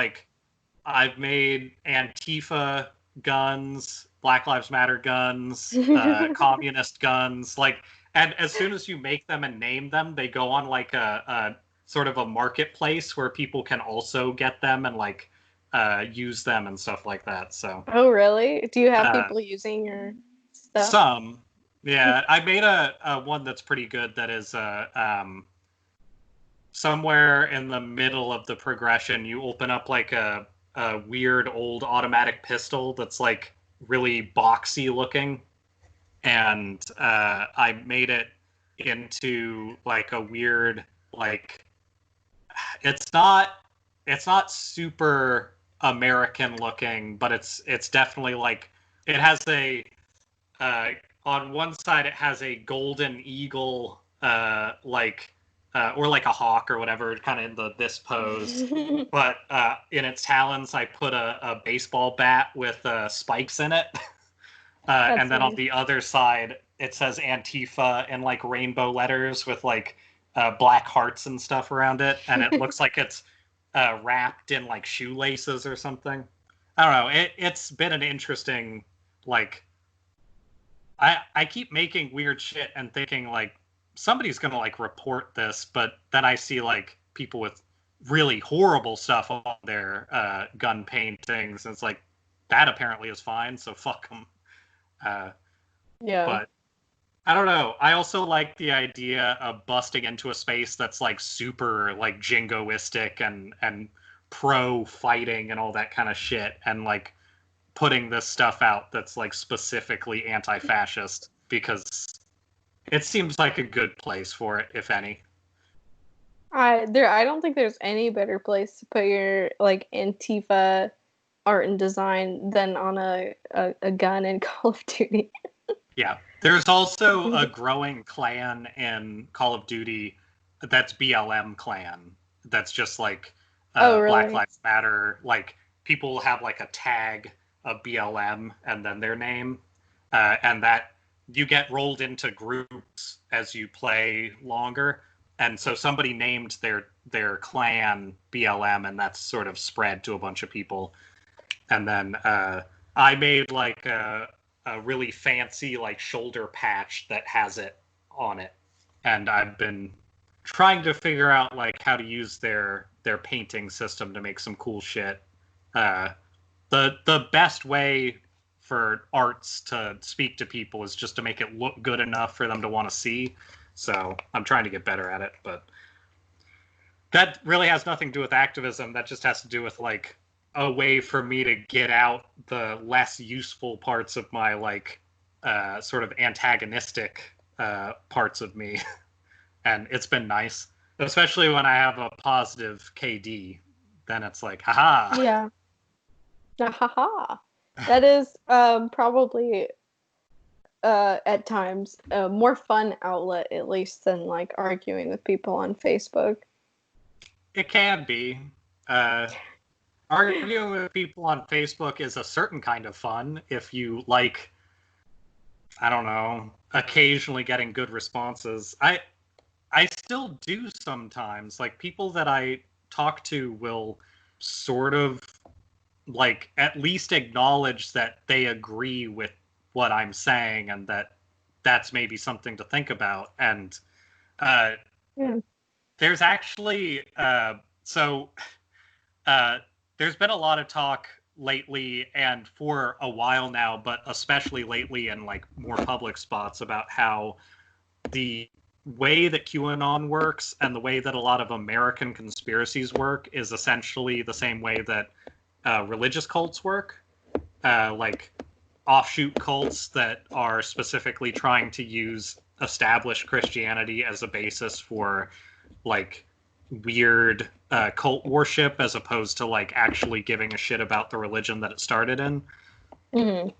And QAnon specifically is almost exactly following all of the things that a like religious, like a Christian death cult would follow, which like people always talk about how nice Christianity is if it weren't for like the Crusades, and like that's far from the only thing that Christianity has done, but Christianity's had a lot of actual death cults, especially in like Europe and stuff like that.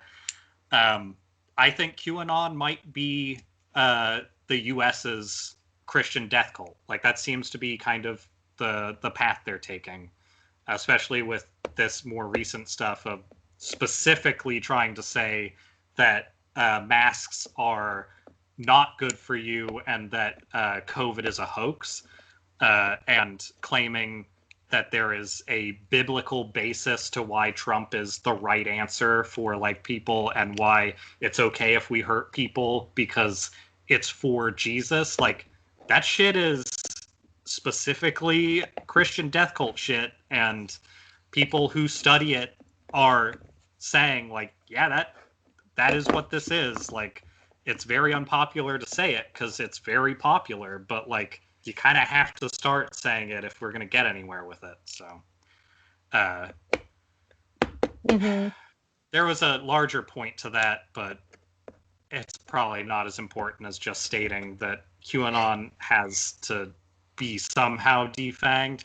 But the overarching idea is just you will never win an argument with a QAnon person unless they are very new to it, because the standard reaction from people who are into that kind of stuff is just to repeat either presidential or QAnon rhetoric and act like that's the truth no matter what.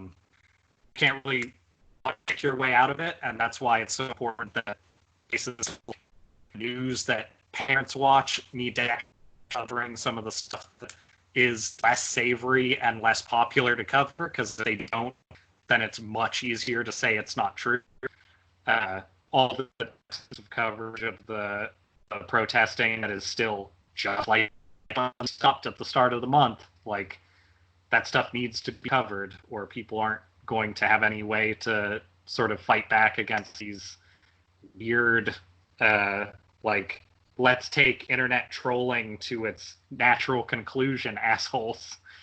But one of the things that I was going to say is that there is a phrase that is popping up over and over and over in the past like week and a half that is play stupid games, win stupid prizes.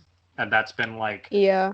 I don't know where that came from exactly. I haven't looked into it because I didn't fucking feel like it this week, but I've had that said to me like 6 times this week, and it's shitty.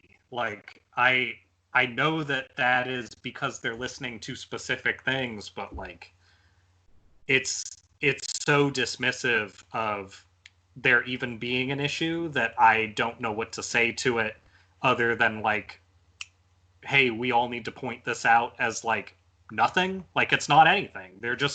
They're saying a thing that lets them leave a conversation feeling like they don't need to interact with it. And that can be healthy in certain situations, but not if that's what you're trying to convince yourself to believe. Because it takes away the idea that the people who are protesting or the people who are like just like in trouble in some way, be it not having a place to live anymore or being sick, that those people are just like too dumb and that's why this is happening. Like that's a pretty bad place for us to be pushing things. Where did you hear it though? I'm curious. Mm, where did I hear it? I feel like I heard it in a YouTube video. I was watching somebody talk.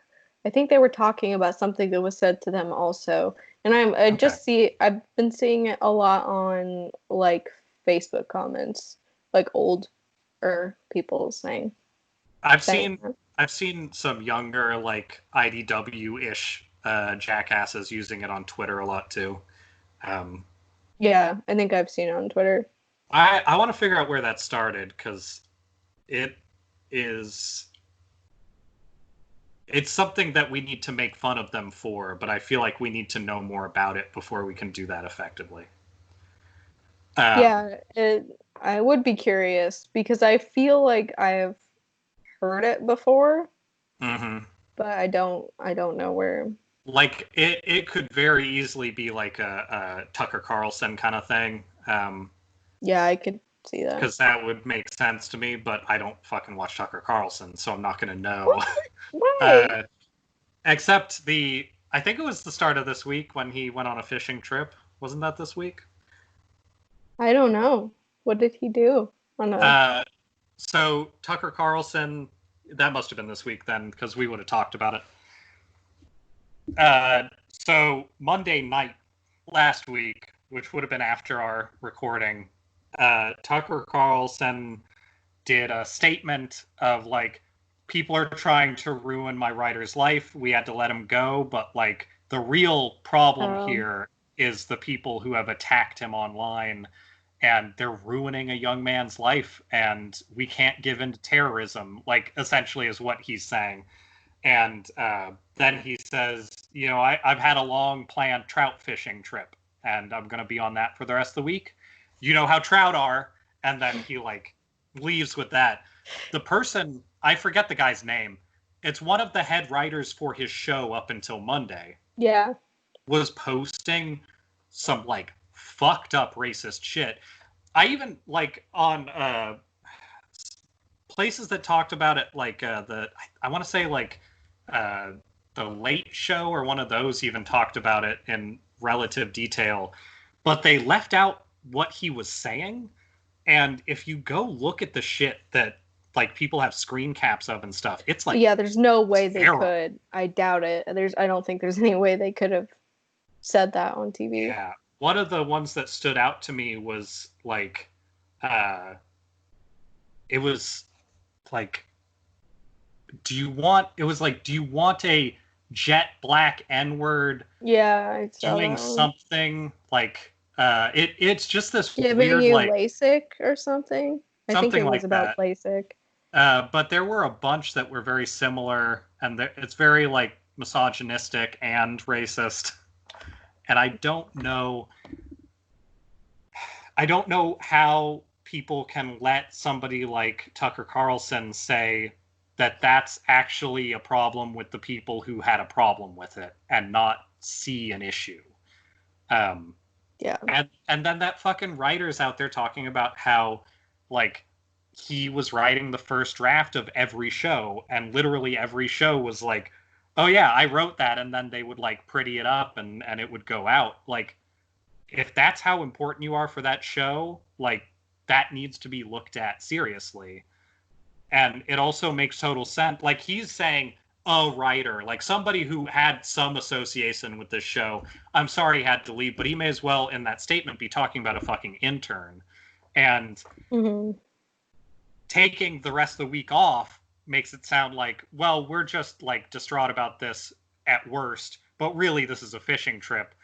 In reality, somebody who does that much writing has to have a new thing in place for a daily show like that. So like they had to take the rest of the week off, and fishing was just the easiest excuse. That isn't very secretive. Like anything would be like that. And it's the amount of denial it takes to watch somebody like that every day have one of their head writers fired and then go like, oh, I had a fishing trip I just never heard about until right this second. It's crazy. Anyway. Yeah. What was really funny was to see the like Fox News PR statement about it after the fact, and they were like, "We don't endorse any kind of racism or sexism here at Fox News." Uh-huh. Yeah, you bet. I was like, has Fox News ever watched Fox News? Because this might as well be a summary of Fox News. Like, I don't. It's so weird to me that they could like, I don't know, like you said, not address the fact that that writer was such an integral part of the show and he held those opinions, like as if that shit doesn't bleed into how you write. I mean, it's Tucker Carlson's show, so obviously you can see the connection of where, you know, those opinions become the thing that Tucker says later. That's like if CNN came out in like 2011 and said, we would never suck Obama's dick. We don't even know where you would get that idea. Like, it's just like you shouldn't have anything Same. except like, why are they trying to lie about this? Like in regards to that Tucker Carlson shit. Yeah, Oh. I don't even know why release a statement like nobody. Honestly, I don't even think that people who watch Fox News and read that stuff would generally have too much of a problem with it. They would probably be like, not great, but we'll continue. Like, it's fine. Yeah, Anyway. I feel like racism and sexism have been embraced so heavily by a lot of the people who are like that it just wouldn't matter. My problem is more like, why aren't people talking about that in general a little more? If he's such a popular figure and so influential, why does it just not matter to anybody unless it's like he would have to come out and say like he killed somebody. And as we've seen with even people like Alex Jones, it doesn't matter if you do that. People just go like, ha ha ha, he's kidding. Like, oh. Or, oh, don't worry about it. They're playing a character. It's a persona. Yeah, That shit makes me so mad.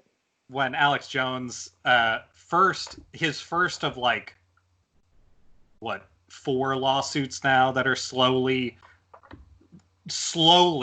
taking away his ability to have quite a platform that he used to have. Mm-hmm.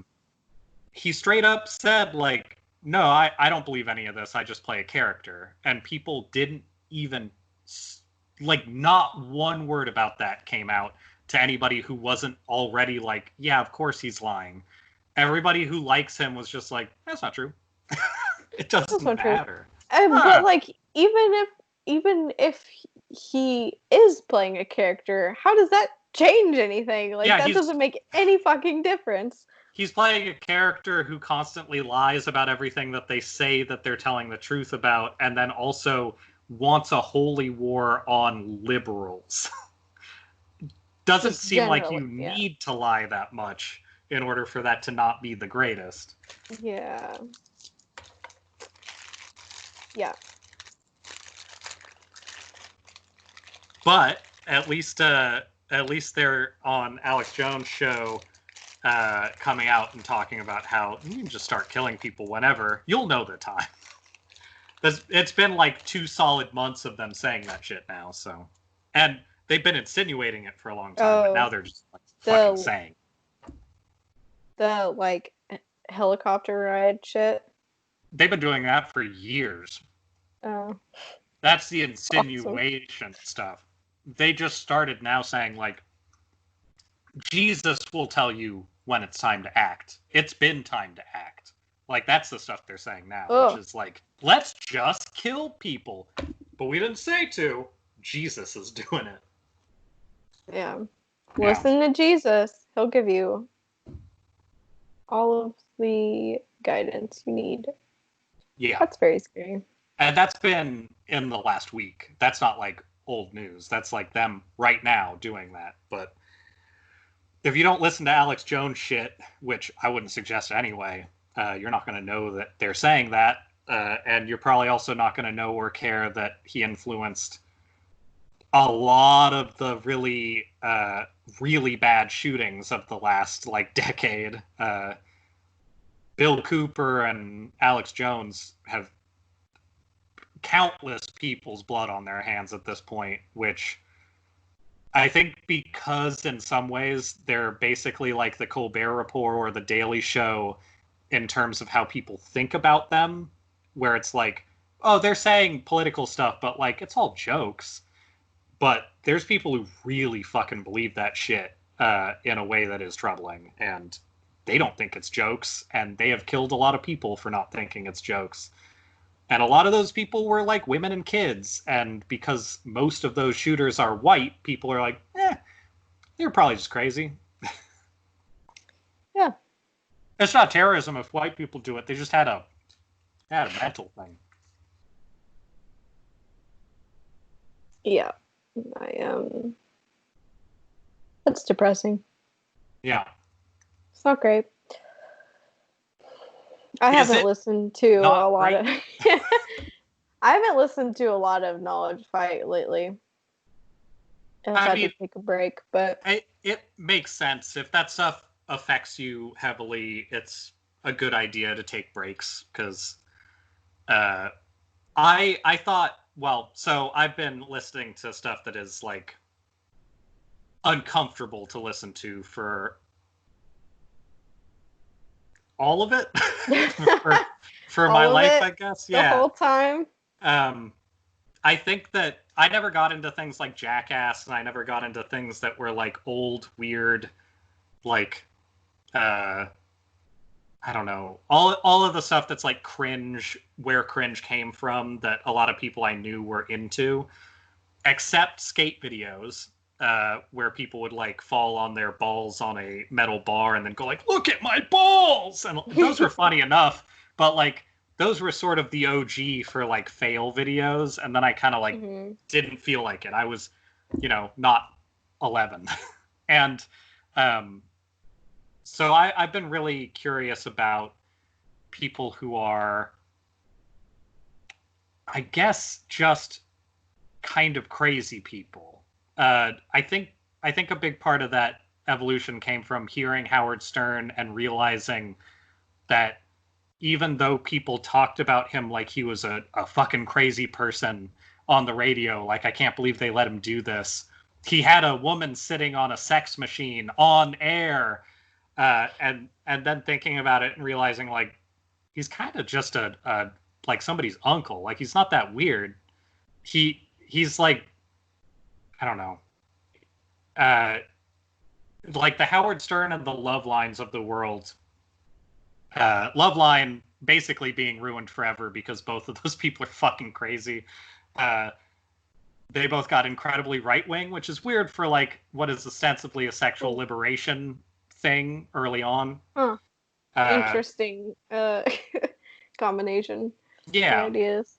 Um, like Loveline had like Henry Rollins and stuff on it, and that's why I started listening to it. And then over time, it was like, I guess everybody can get guests. Doesn't mean that they're like actually reasonable people. Or you can be very sex positive and understand what that means to people, but then also be like incredibly right wing and against taxes and stuff, and be a fucking Adam Carolla as well. Um, but after I started listening to that stuff, I got very into just finding where the fucking actual crazy people were. And that slowly turned into, I think, just a less internalized version of it. Because I've had a number of friends in the last couple of years who were listening to things that were like that, sometimes on my recommendation, and some of them have had to step away from it permanently because it was just taxing to listen to. Mm. And I think that if I have a special skill, it's a very unusable one, and I think it's probably something having to do with not taking things too personally when it comes to some of those. That's a long way to stroke my own ego somehow, but I guess contextually, that's a way of saying it totally makes sense if you want to listen to that sporadically or anything. Honestly, there's people out there who can't listen to My Favorite Murder on a weekly basis. Right, yeah. And I remember when I was painting like 3 years ago, I was like catching up on episodes, and I think I listened to them for like 5 hours a day for like most of a month and went through like their whole catalog up to that point. And Mm-hmm. I don't know, stuff like that is just like, like nothing, Yeah. nothing about descriptions of terrible things happening is unpleasant to me, except for the real bad shit. The fucking, oh fuck. There's a couple out there that are not good. Some of the serial killers that you know the names of, there's a reason, because they were fucking bad. But Yeah. other than them, it's usually okay. Yeah, like My Favorite Murder, I think I can probably just continually listen to, because the way that they approach things isn't it's not really taxing. I think with Knowledge Fight, there was like probably, I don't remember when I started listening to them, but there probably in the last couple of months I kind of just like listened to nothing but Knowledge Fight all day long Yeah, forever. that And then that'll now do I a look number on down. some people for Yeah, sure. now I look down and I see they have a new one, and I'm like, maybe later, like as I'm falling asleep or something, which is probably not good as like a subliminal thing to have playing while you're sleeping, like Alex Jones screaming in your ears. Probably not Yeah. great, but Also, going back and listening to the episodes in the first 100 that they did, I've been going back into some of those when I'm like working on stuff. Those are really interesting now. They were when they came out, but that's where they start finding some real evidence of like white supremacy in Alex Jones, like incontrovertible evidence of white supremacy, like tactics. And yeah. a lot of the stuff they're talking about in those first 100 episodes, they call almost exactly where it's headed, which is interesting. Uh, it gives me some faith in their ability to like understand how a grifter works in that specific way. So they are a bit lighter, but they're also longer. So if you ever feel like listening to it without the pressure, some of those are good for just like the background. Also, a lot more of Jordan just screaming at things because he's not used to it yet, and that's always good. That breaks up some tension pretty well. So I can only handle so much of that. Yeah. The Jordan screaming is like, sir, I totally, we're right here, you and me, but I just like audio wise I can't do it right now. Gotta hit the 30 seconds button, but sorry. I also only ever listen to things in one ear or on Oh yeah. speaker, so I don't have the headphone problem a lot of people have, which helps.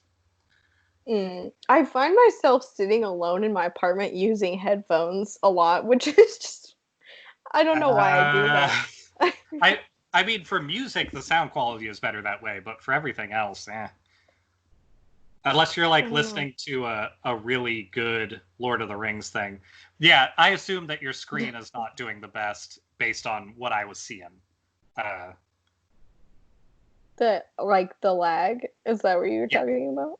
It was actually pretty okay. It, like maybe 10 minutes ago it was getting really bad, but it's doing all right Oh, now. okay. For now. Hopefully that continues. Hopefully. Hopefully. Speaking of something that I hope continues, I got a vegetarian pizza this week with Ooh. my roommate, and I was told that I could pick what was on it entirely. So the trust was all in me for the pizza. And I got a sauceless pizza with an oil base with Ooh. oyster mushrooms, basil pesto, uh, like light cheese, but some cheese. Uh, oh, what was the? There was a vegetable in there besides those. Oh, I think it was just spinach, and then chicken vindaloo on top. Uh, and it's so fucking good. I have 2 slices left still that I want to heat up, but it's almost like I don't want to not have it anymore. Like the Yeah. comfort of having chicken vindaloo pizza that has basil pesto and stuff on it is, uh, Oh, yeah, that it's real sounds good. really, really good. It's real good. Uh, and I just saw that they started serving like chicken vindaloo as a thing you can put on whatever. And it was, I haven't had pizza in a long time, and that was just sort of like I mean, I could have pizza, and then we agreed on a thing. So What pizza there's, place is this? Just Zeke's, the one that's near my place. Oh, wow. But Chicken vindaloo also, and pizza. Mm.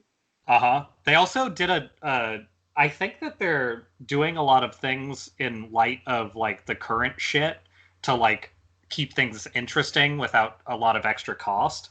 So they also Oh, partnered with like a cured meat place and are doing like pizzas using recipe in a sense, like setups for the toppings that place is suggesting.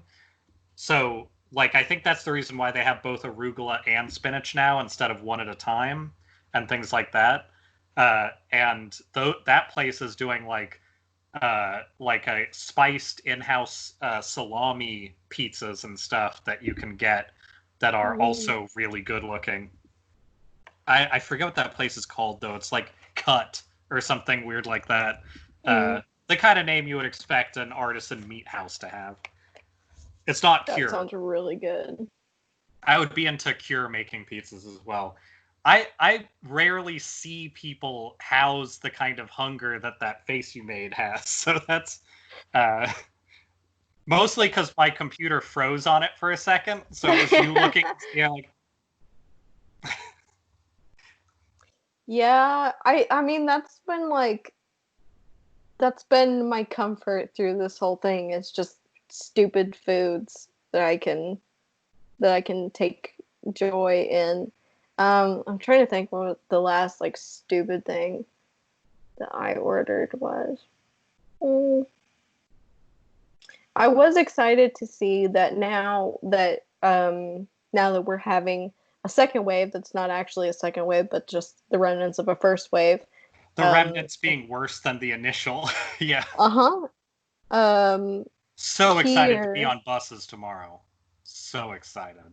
so exciting. I'm sorry. um but in light of that, a bunch of restaurants from our neighboring city that is like 5 minutes away, but has way more food options compared Uh-huh. to Moscow. Uh, some of those options have been added to my food delivery app, and I am very pleased because now I have access to boba. I have access to actually good ramen. Yeah. I have oh, there's another one that's like a traditional American place, but they have some really good looking pastas and things like that. And um, did I already say boba? That's the one Yeah, I'm most yeah, you did. excited about. Yeah, I'm really excited to order boba next time I use it. So I'm still in good my development. my month of now having uh DoorDash free delivery stuff. They do like a month of that when you sign up, I guess. Um, Hmm. and I think like the next two nights are it. So I'm definitely getting something after this one, after this call, because uh, You gotta. yeah, I'm not gonna give up that kind of action. God, food is so good. Why can't people just get like incredibly um, fanatic about food and not Right? about some big dumb fascist? Right? I really wish that was the case. And I wish Evan shared the same joy that I do. He enjoys putting the food in his mouth, but he does not wake up and immediately think, okay, what am I going to do for breakfast? And then Uh once you finish huh. breakfast, think, okay, what am I going to eat for lunch? And then think about dinner. And that's all of my days. Completely. Yeah. So, There's uh, very little about my life that food isn't a consideration in. Even just having to take buses tomorrow, because I know that the buses that are available in Seattle require me to take. I can go to the UW Medical, but I can't go back without going into downtown. mhm. So I'm already like planning out. okay, I'm going to be stuck doing stuff on buses and outside all day tomorrow. The risk is already there. What safe-ish places can I get food from to guarantee maximum like satisfaction for what I'm doing? Uh, and like there's so many, like I'm definitely going to end up in Capitol Hill, and I'm definitely going to end up uh, getting some things to bring back. I need to remember to take a backpack and Yes. my alcohol spray and stuff like that. So very excited about that part. I'm having to use that excitement just to get all of this stuff to happen, because otherwise I'm just not fucking down at all. Like the risk of my teeth getting fucked up more and more as time goes on is bad, and I can't afford it, but like I still have to use food to make it happen in my head, or it's not going to be worth it. I think Yeah. people who act like it's violence to interrupt somebody's business just need to get into food, because it's way more problematic in life, I think, to disallow people to have food that satisfies them in any way. Like, I know a lot of people will just eat McDonald's and shit, and there's value in that to a degree, but like getting into food and getting into the way that life can actually be both affordable and not shitty is something that people need to embrace a little more Hmm. in general. In the US, I don't know that I can say that about the rest of the world, because I feel like the rest of the world has better food than we do, but you know, that's maybe a stereotype. It's probably not. At least more interesting food than we do, at the very least. I don't even know what interesting things we have going for us.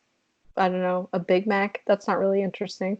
Yeah, and I specifically mean American made food, Oh, not like yeah. people who bring foods in and then like create like a way to make that a part of our culture, because I think that's great. But like all cultures do that as long as they're not under like serious oppression. Uh, like the way that, well, China might be a bad example right now, but the way that China has interacted with American food is really funny to see, and almost always better than our actual food. Same with like Korea and Japan and Yeah. Australia, even. I want to go to a Japanese McDonald's so bad.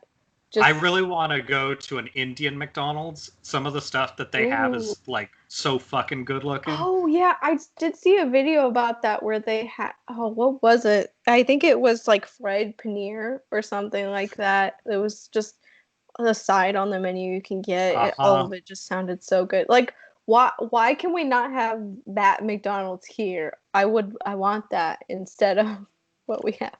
It's because of capitalism. Uh there's also Um, I think in England you can get like an English breakfast at McDonald's too. yeah, I know that they do specifically like bangers and mash style stuff at McDonald's, which sounds like the worst possible way to get bangers and mash, but also sounds like, yeah, that fits perfectly. That is I would totally a McDonald's definitely thing. do it though, for sure. Yeah, of course. Of course I would. I will take it. I'll go have a some European floppy beef sandwich, but get it from someplace like that. I want to know what the hell that's like. I need to know what they're doing over there. Even Canada has what is it called? Garfield Eats. Like there's all kinds of interesting shit going on. I think there is an American location now, but the main one's in like Toronto or something, where you can Mm. get a Garfuccino. You can get a what? A Garfuccino. What is that? It's a Garfield cappuccino. It's apparently like Oh, orange and like weird and not appetizing, maybe I can find a Ugh. garfuccino for you real quick. Send it on over. We get this That reaction just on our podcast. Go on. that feels like something that should definitely be placed in our Instagram post this week. A Yeah. garfuccino. Oh God, that sounds horrible. Like the um, what's it called? The Shamrock Shake that they do is so bad. It's so terrible, and it's Yeah. basically just like food coloring added to the regular thing. Ugh. That's all we get. Meanwhile, there's like fried tofu and fried paneer available at the Indian McDonald's. Stupid.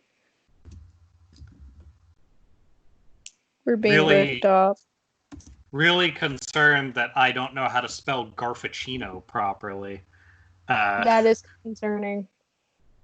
how am I supposed to live my life properly? Honestly, a main tenet of our entire friendship is I assumed you could spell that. So I'm I questioning honestly, everything. I think it might be the fact that I have alternative uh, search engines set up on here, and Oh, people just don't find it important enough to know about. dumb people. So I'm gonna just Say go Garth. the other route. Wait, It I can, also don't know how to spell this. How? Uh, uh, okay. oh God. Oh, there we go. Yeah. Now that I'm on Safari, the world search, I definitely have found the Garfuccino. But tell me what you think about it. What do you think about the look of that? Ew, why is it? Is it orange flavored? I I think it is. I think it might have like carrot. There's a lot of stuff, This including. says it says naturally fruity hot cappuccino. I Fruity hot. honestly, I think it might be like carrot and raspberry. Like, also Okay. the Garfield Eats pizzas. I have looked up extensively because, of course, I have. Their sauce is carrot. They don't have tomato sauce. They have carrot sauce. So Interesting. if you get a Garfield Eats pizza, you're getting a carrot sauce pizza, which I'm not against, but it's one of those things that's like carrot sauce isn't perfect for everything. I don't even like tomato sauce that much, so it's a little Hmm. concerning that uh, you're expecting me to have this even sweeter, like on the palate kind of sauce with. I think their whole thing is like sort of natural ingredients, but like carrot sauce is not the way to fix that problem. I have I have non-sauced pizza in my fridge that is fantastic. You could find a different. You could put slivers of carrot on it, and that would probably be better than carrot sauce. Probably. I'm trying to imagine how you would flavor a carrot sauce, and the only thing that comes to mind is like I have a Trader Joe's salad dressing that is like the carrot and ginger dressing that you Oh usually yeah, get in like Japanese restaurants. And that's good, but I can't imagine like a sauce. I don't I don't think you that's a sauced vegetable. you don't think you would put that on the pizza? Mm, I don't know. I'd be more likely to make a dip with a carrot sauce I could see that. than Yeah. a. It seems like it would be really watery and pulpy. Oh dear. Sorry, I need a little action. Chicken biscuit. Getting my biscuit on. That's what they call it. I'm sending you an important image. Ooh.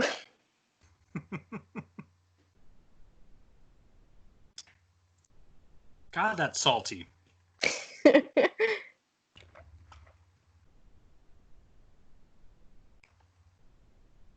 All right. I don't like the title that goes with it. This is a great reaction photo that I'll definitely be saving forever. Yeah, I'm gonna have to just go ahead and save that to my phone.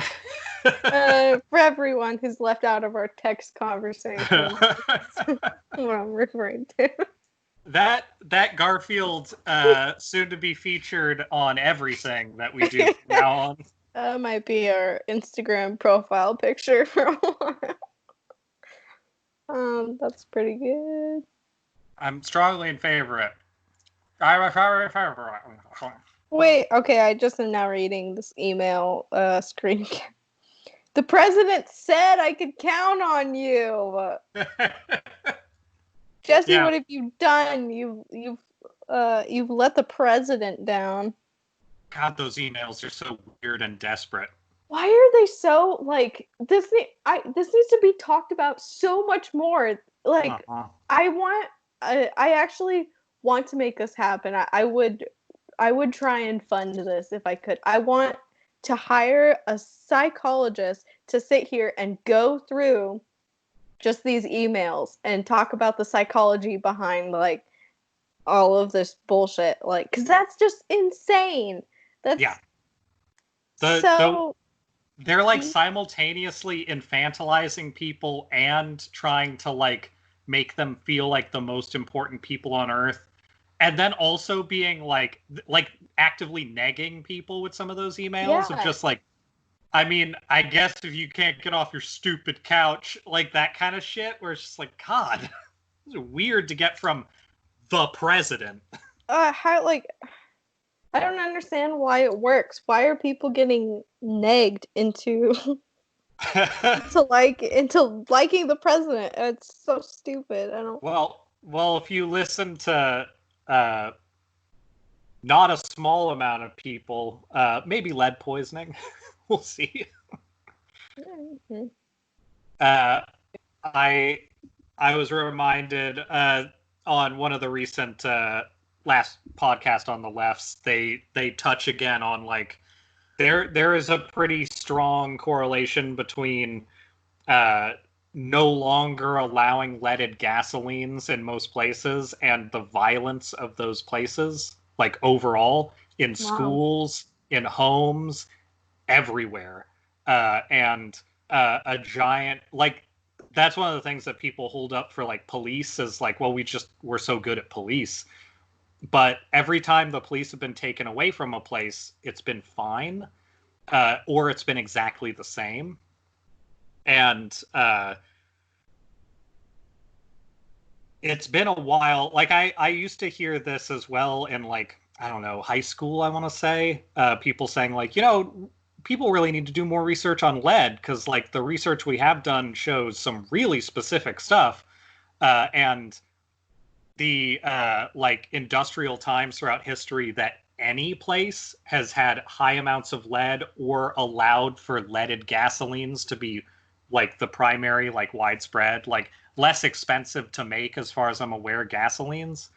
That has specifically led to way more violence, way more like antagonistic things, even down to like civilizations that have been gone for a long time where it's like, yeah, it might be nothing, but it sure seems like they suddenly got into lead-based paint and then went crazy and their whole nation crumbled. Like, it's really weird and like specific, but it's almost so. I was going to say this earlier. If people haven't or don't watch Last Week Tonight with John Oliver, one of the things that they talked about recently last night that I think people actually really should watch, not just like a light suggestion.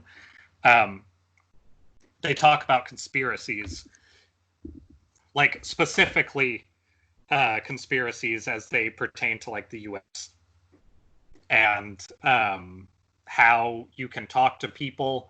It was actually really cool to see because I feel like conspiracy theories turn into a joke instead of trying to turn into like something actionable to like try and quell some of the like shit. Mm-hmm. I think that's a great place to like look into how to speak to people who are kind of in this weird hole that a lot of people are in right now. But the other side of that issue is things that we need to be able to look into, like lead and like the way we handle gun violence and things like that, that are all specifically things that there are lobbyists against us doing basic research on. Um, I think that there's lobbyists for things occasionally in a way that is useful, but like rarely, honestly. But I think it's a good idea to be a little bit suspicious of any sort of, let's say, everyday nothing kind of thing that you don't hear much about that for some reason has a fuck ton of money behind not talking about it. It's probably a good idea Mm. to at least think about it once in a while. And lead is one of those things that's just like, there's a lot of uses for lead, and we've been extremely irresponsible with it, and even to the point where people talk about the dangers of lead a lot, but they don't really talk about like the historic dangers of lead very much, or how like industry has specifically affected people's actions. So anyway, that's a tangent, but Hmm. I've never really heard any of that before. I didn't know that it was something that did affect people's behavior. yeah, lead poisoning is something that you usually only hear about in regards to like, well, we painted a child's toy with something with lead in it, but Mm-hmm. people very rarely bring up like the problems with gasoline and the way that we process it. They also don't talk a lot about like how a lot of like windows and shit have lead in them, and we just sort of like ignore it. And how people know that lead is extremely dangerous to your brain and like your internal workings at very low doses if it's like continuous.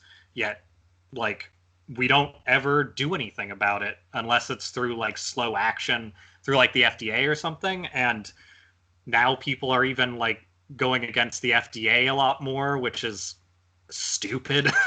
uh, it just feels like a lot of the destructive behavior that people are involving themselves in is stuff that we should be looking at as like understanding and not looking at as opposition. Uh, and when it comes to things that are like actually for people's safety, we need that information out there a little bit more. Like, we should be Mm-hmm. able to do all the research that we want on, does this chemical hurt us? Because that's kind of important for like how we move into the future. But instead, people are focusing on like, and they actually, that was something uh, Nick and I watch last week tonight, and like they go on breaks a lot, so we see them like on a weekly basis usually.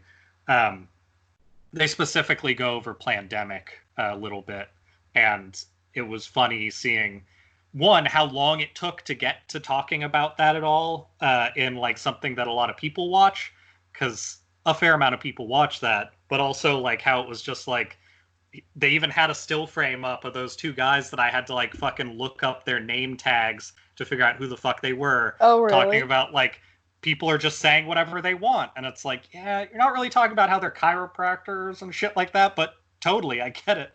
Uh, but it's interesting that stuff's like, as much as I would like to see that stuff pop up right away to be like, this isn't anything, the fact that it took like 2 months and research and then it went up means people are paying attention to it, which is better Mm-hmm. than it has been. Like, that's looking in the right direction. So That is good. Um, that's good to hear that they're doing that. also like the I forget if I sent it to you or not. The moms that went to try and protect the protesters in Portland by like all wearing white and Oh, linking arms yeah. together. Uh, they got like pepper sprayed and beat up too, and they came back the next day with more people, and that in and of itself is one of the most promising things I've seen, because a lot of those Mm-hmm. people are older, and like there is a very different connotation to, hey, these damn kids in hoodies, and these are just somebody's mom. And I think that's really smart. Like, that's a good way to bring better attention to what's happening. Yeah, There we need are a more lot of moms. there are yeah, exactly. There are a lot of really positive things happening, but secret police ain't one of them.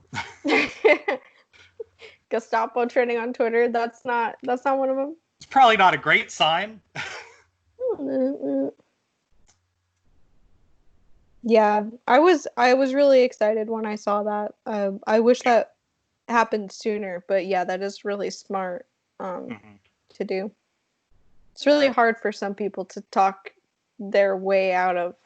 It's a bunch of I looked at the pictures and a lot of them are just like white moms Yep. out there. So What I heard them referred to as like uh, one of the most important movements that wine moms have ever made.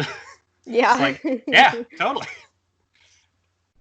That's Yeah. honestly, if you want to reduce the impact of like the whole Karenification of like older white women, uh, this is it. Like, if you really want to show your This is shit, how you you should, redeem yourself. yeah.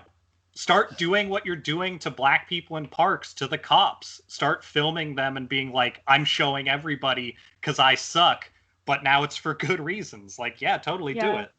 Somebody in Spokane actually, I saw this. This was actually pretty viral or whatever on Twitter, but somebody from Spokane had a sign that just said, "I would like to speak to the manager of racism." It was Uh, pretty. Her sign said it's like other stuff too. That was like Karens against police or something like that. It was pretty good, and there needs to be more of that. I think we should establish a Karen with a C as the good Karen. And that should Because start she's being, Karen. yeah, that should start being like the let's still poke fun at white women privilege, but in a way that is useful and like complimentary. I would totally be into that if we could find a way to make that work. Uh, if I can get Yeah. I'll just start screen printing my police insignias onto shirts and just start sending them to every older white woman I know. See if we can get at least a couple of Karens with a C out there. Uh, I don't know. Karens be Karen. There's a lot of things that I wish we didn't have this fucking pandemic around because, like, Yeah. just in general, the amount of street art that could truly help the situation, like, that stuff might not be like the most effective at like speaking to people, but it is noticed. And a Hmm. lot of people I know that do street art, like, they just can't get out there and get noticed without having something like stop them right now. And sometimes what stops them is like living with an older relative or like having anybody else in their household whatsoever, or they themselves being like over 40. Like, that stuff is not great for allowing for free speech. Not as not great as the cops have been or the military now. But did you, speaking of that, see the what's his Twitter handle's like Taserface, I want to say. It's the military vet who is in like his mid 50s who went down to the Portland protest.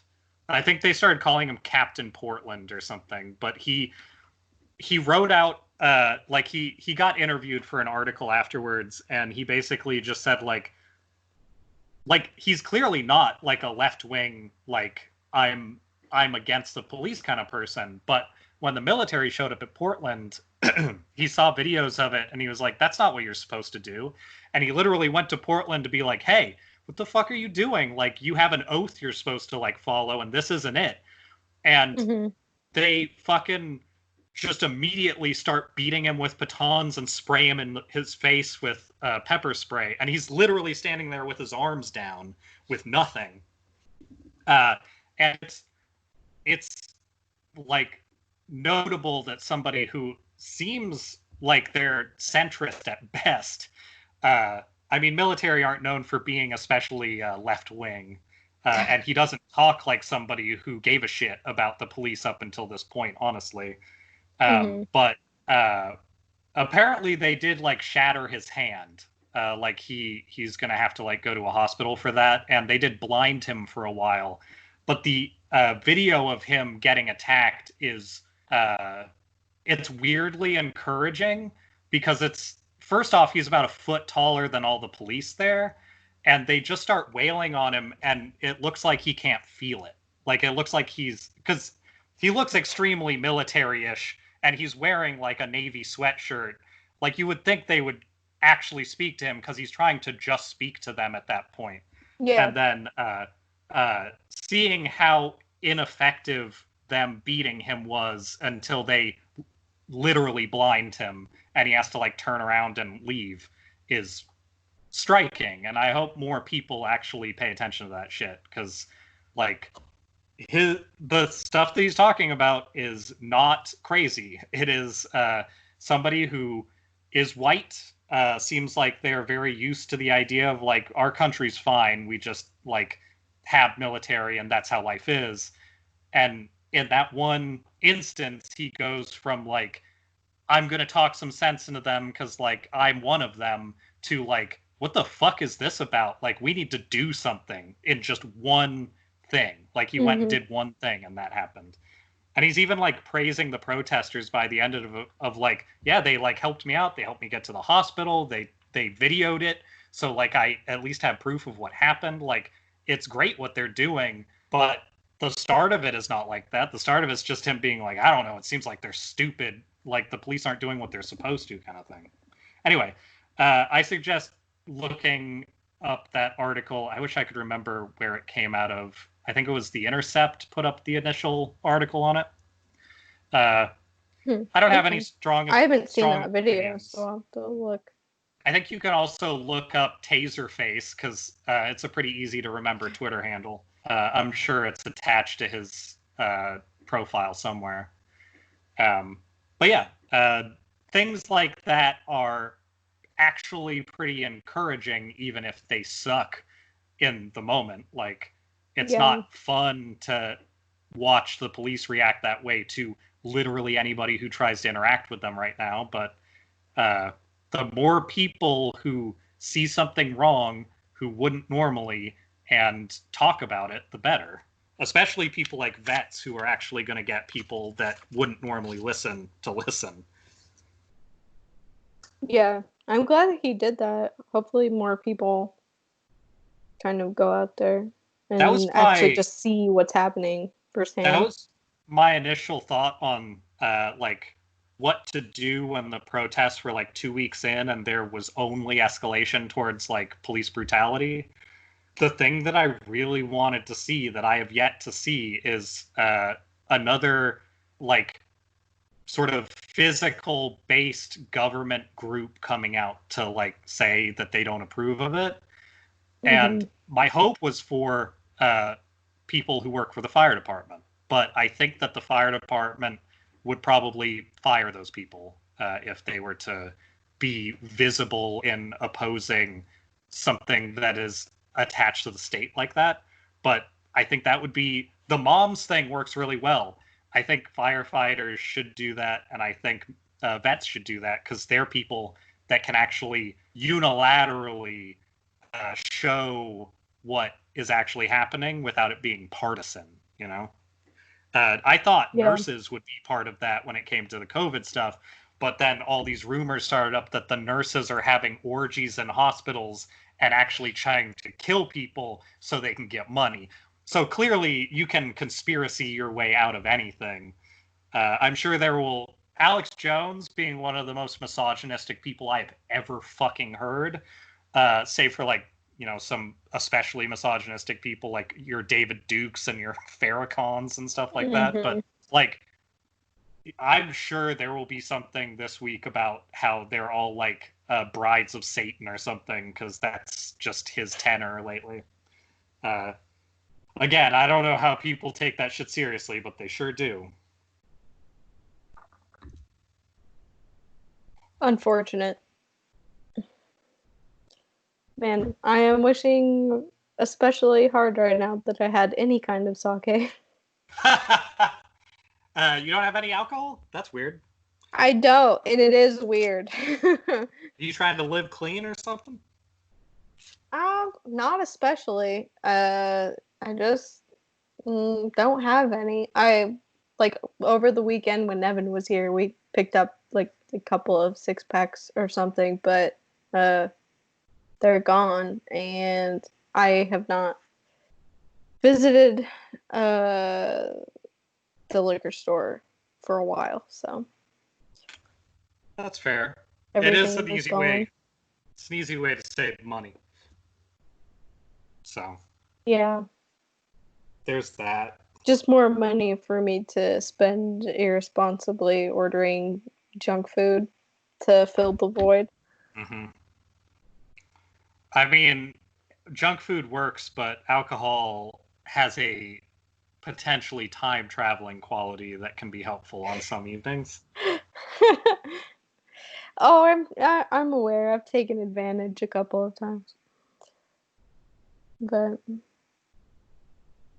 I actually do want to um mm, Um, oh, that's not true. I guess I do have some. There's a big truck outside. yeah. I do have some alcohol. I have absinthe because Evan bought absinthe. So if you have any recommendations for absinthe-based mixed drinks, that would be good to try, or concoctions that you've tried, I will take those.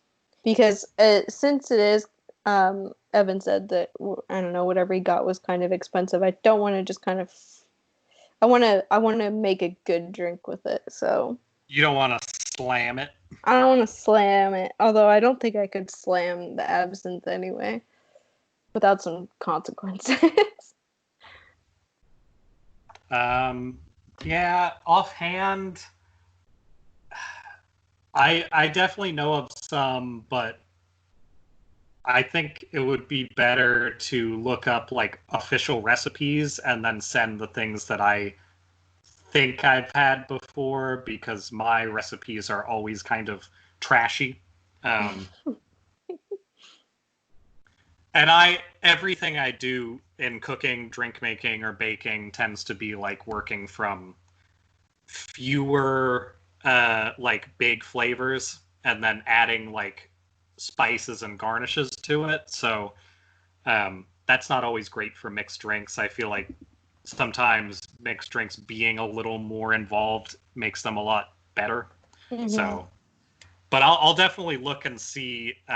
There's one that I had that was very licorice heavy that if the ingredients are easy enough could be really good. Uh, Ooh. and there's one that was like raspberry liqueur and absinthe that I remember being really good that like the Knee High Stocking Company made. Uh, if I can find a version of that, that would also be a suggestion. Alright. I will take anything you have. Anything as long as it both tastes good and gets me drunk. That is what we care about. Although I'm sure I uh, can do the getting drunk part just with the absinthe. oh, sure, yeah. Yeah. Um, though to drink absinthe properly, you're supposed to like burn a sugar cube and like stir that into it and stuff. So Really? yeah, absinthe preparation is more involved than almost any other like basic alcohol. Like the suggested Interesting. preparation is basically like uh, adding like a caramel flavor and sugar through burning the sugar into it to like finish it. I don't know exactly how that works because I've never like taken the time to try to drink just straight absinthe the right way. I've had like a shot of it, but never the other way. Mm. Uh, I'm sure you can find videos of that, and I'm also almost 100% sure you don't have nor have you ever had sugar cubes in your house. Because who would? Unfortunately, no, but that is something I would like to have in my house. I love a sugar cube for like really bitter coffee. I think that's nice. Uh, the right tea, a sugar cube can be nice because it doesn't like stain the whole flavor with sugar the same way. Uh, Yeah. but I just like the aesthetics of a sugar cube. yeah, It's it's nice. nice. It's nice. Also, if It's as cute. it's nice as long as you don't have like a lot of bugs in your area, you can also stack them up all fancy and like use the little tongs to sugar cube around. Yeah. It's always good. That's what I want. I want like a I I just want a tea party. Yeah, That's what just I want to happen. the eternal tea party. A nice tea party. A good one. Um, one of the things I wanted to talk about, and sort of an idea for something we could start doing, especially during COVID shit, is talking about the things that we would do and have done throughout our lives that we can't do now, and Hmm. uh, sort of sharing our favorite versions of that thing. And the only idea I really had, and I think it's one of the potentially shorter versions, is camping, because everybody's done something with camping. And I definitely have like vivid memories from camping that I appreciate, or just like being in nature slightly longer term than like the average. Um, but I don't know. Has camping been like a big part of your life since it can't be right now? Yeah, Or at I least think it can't be very easily right now. yeah. Yeah, camping has actually been a pretty big part of my life. My family's pretty like outdoorsy. My dad's a pretty outdoorsy guy. So is my mom's family. For their retirement they got a trailer, and so they've just been trailering between Yeah. their children a lot. So um but yes, a lot of my like really good childhood memories are camping on like the Oregon coast. Yeah. That's like I love the Oregon coast, probably just because of that. And like seafood, of course. Um, mm, I think I'm trying to think of my favorite camping situation.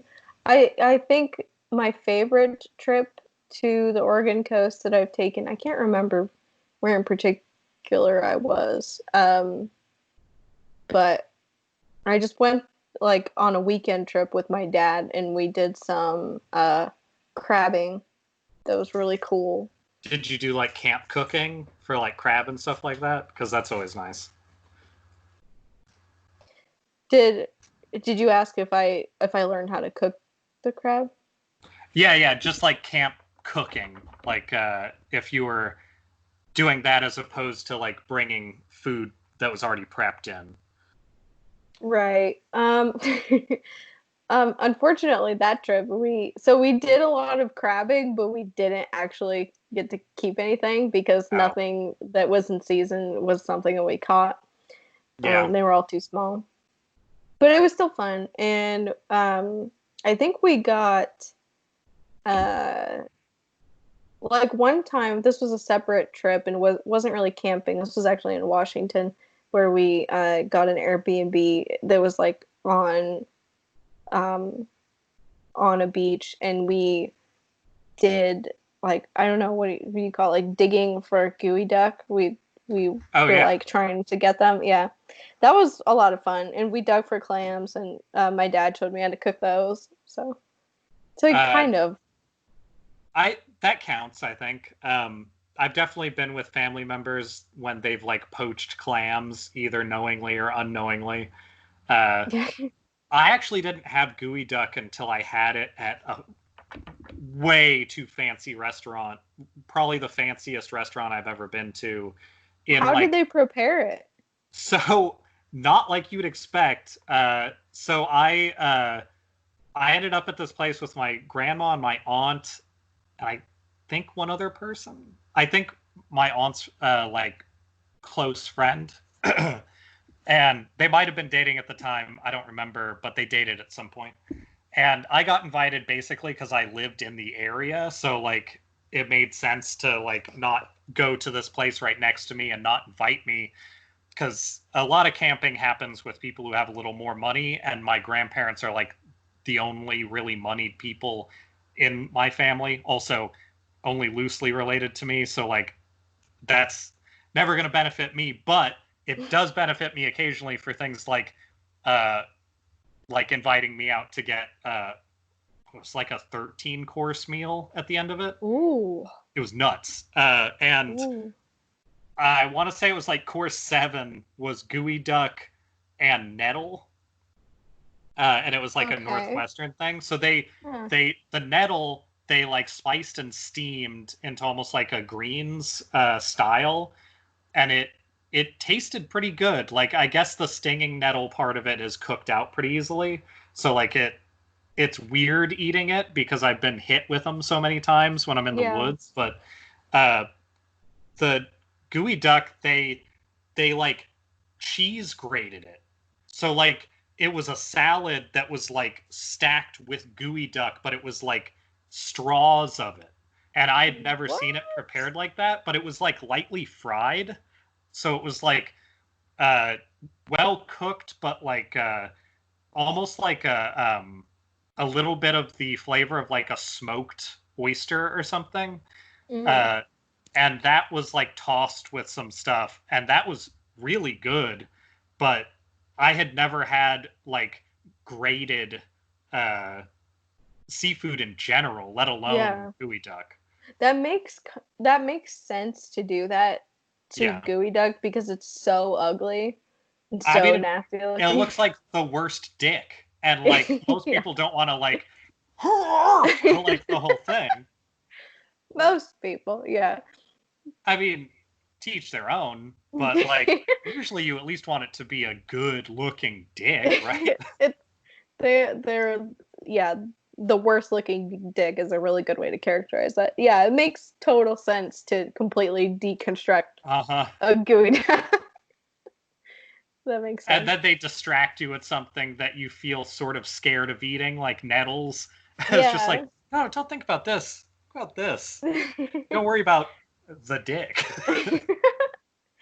It's in pieces. Don't worry about it. um, camp cooking though is almost always seafood, I've found, or like the hot dog thing. Yeah. Uh, Probably because I'm in the Pacific Northwest, and that's just sort of where you camp a lot of the times is by water. But I really like camp cooking. I remember that being a big part of my starting to like what cooking was, because when I was younger, I liked making food, but it was like sandwiches and things a lot of the time, or like something that you just kind of like put into the oven and then take back out again. But camp cooking Hmm. made you see the whole process, and I thought that was really cool. Uh, Especially with Yeah. seafood, because you almost always have to spice it somehow, unless you want it to be like potentially just relying on the fact that, oh, this wild caught blank will be good. uh, Yeah. It so won't that helps taste like too. mud. Yeah, it'll be fine. Uh, and even like, I'm not a hot dog fan, honestly, but I will totally eat a hot dog that's been cooked over flame because it gets Oh all yeah. uneven and like singed and stuff, Bubbles. and that's what I want. And that's honestly Yeah. that's how these are getting used. I've been lighting them on fire and holding them over tinfoil because that's how I like a marshmallow. So Honestly, I mean, that seems like the best way to live through this yeah, COVID. You could call that COVID camping, sort of. uh, there's no way to combine those words that doesn't sound terrible. Just just like grab out your sleeping bag, sleep on the floor of the living room, wake up, toast a marshmallow. That's some of the important parts of camping. Yeah, and I'll just put the sleeping bag right underneath the. Yesterday or last night, I hooked up the like weird floor unit air conditioner thing finally this Mm-hmm. year because I can't fucking handle it. And I knew that this week doing this, even with a laptop and having to turn the fans off, it was going to be really tough to do it if I just had to rely on like a breeze, because that's not going to happen right now. Yeah. Uh, Nick is heading to Ben's today, and it looks like he's headed to the fucking airport. This is my life. I rely on this little rolly thingy. It's just how many bags you have. It totally makes sense. It's just funny to see. My life requires a caravan, unfortunately. I am that bitch. Farewell, Nick. Safe travels. Bon voyage. I don't think he's gone yet. I think he's just taking stuff to the car. That's just his first trip. Uh-huh.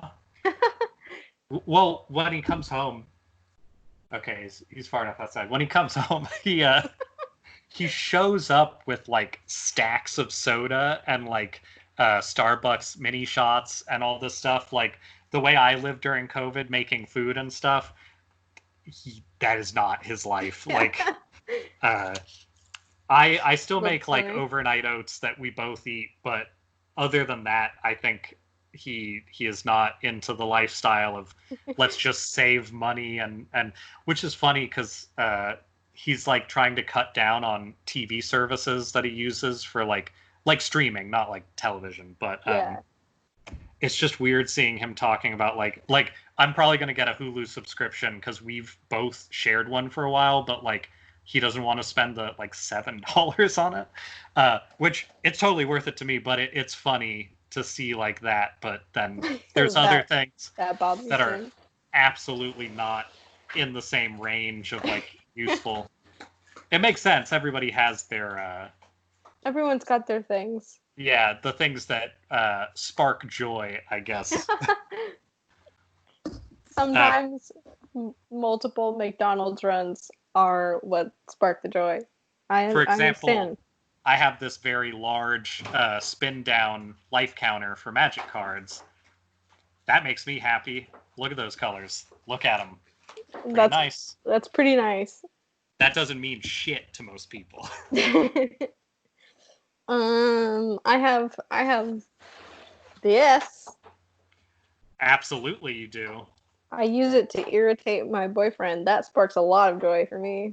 Irritating your SO is such an important part of a relationship, though. So, like, I can't imagine having a significant other again and not having them wake up at least once to me going like,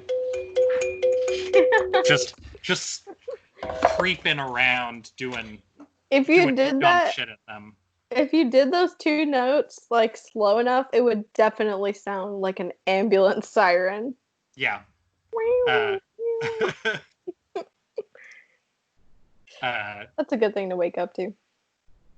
Also, like, I feel like people are going to be a lot better at camping after this whole thing.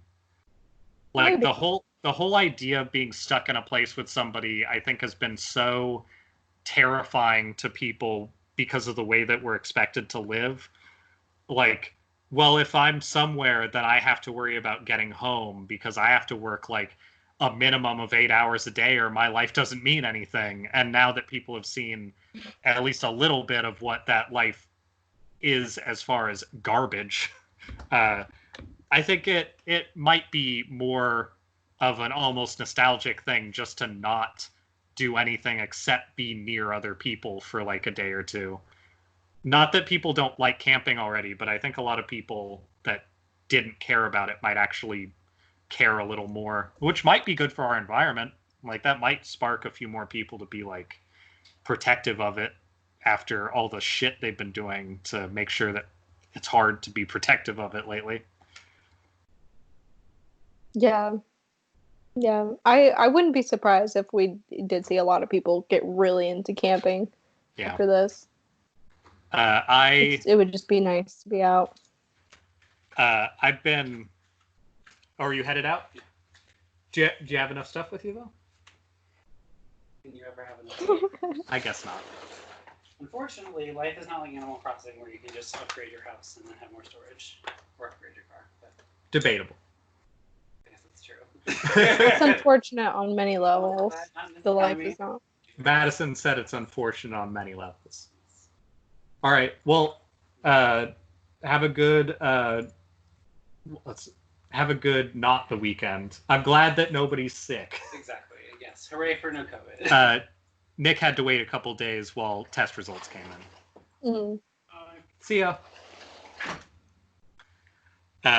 One of the fun extra things that people get to do during this is not seeing people until people have proof that they won't get them sick and everyone else around them. Yeah, that's a fun extra layer of social anxiety. Yeah. He has so much stuff. This is the third trip out to the car and the last trip, but each one has been max capacity. The first one was 3 bags. One is a rolling bag.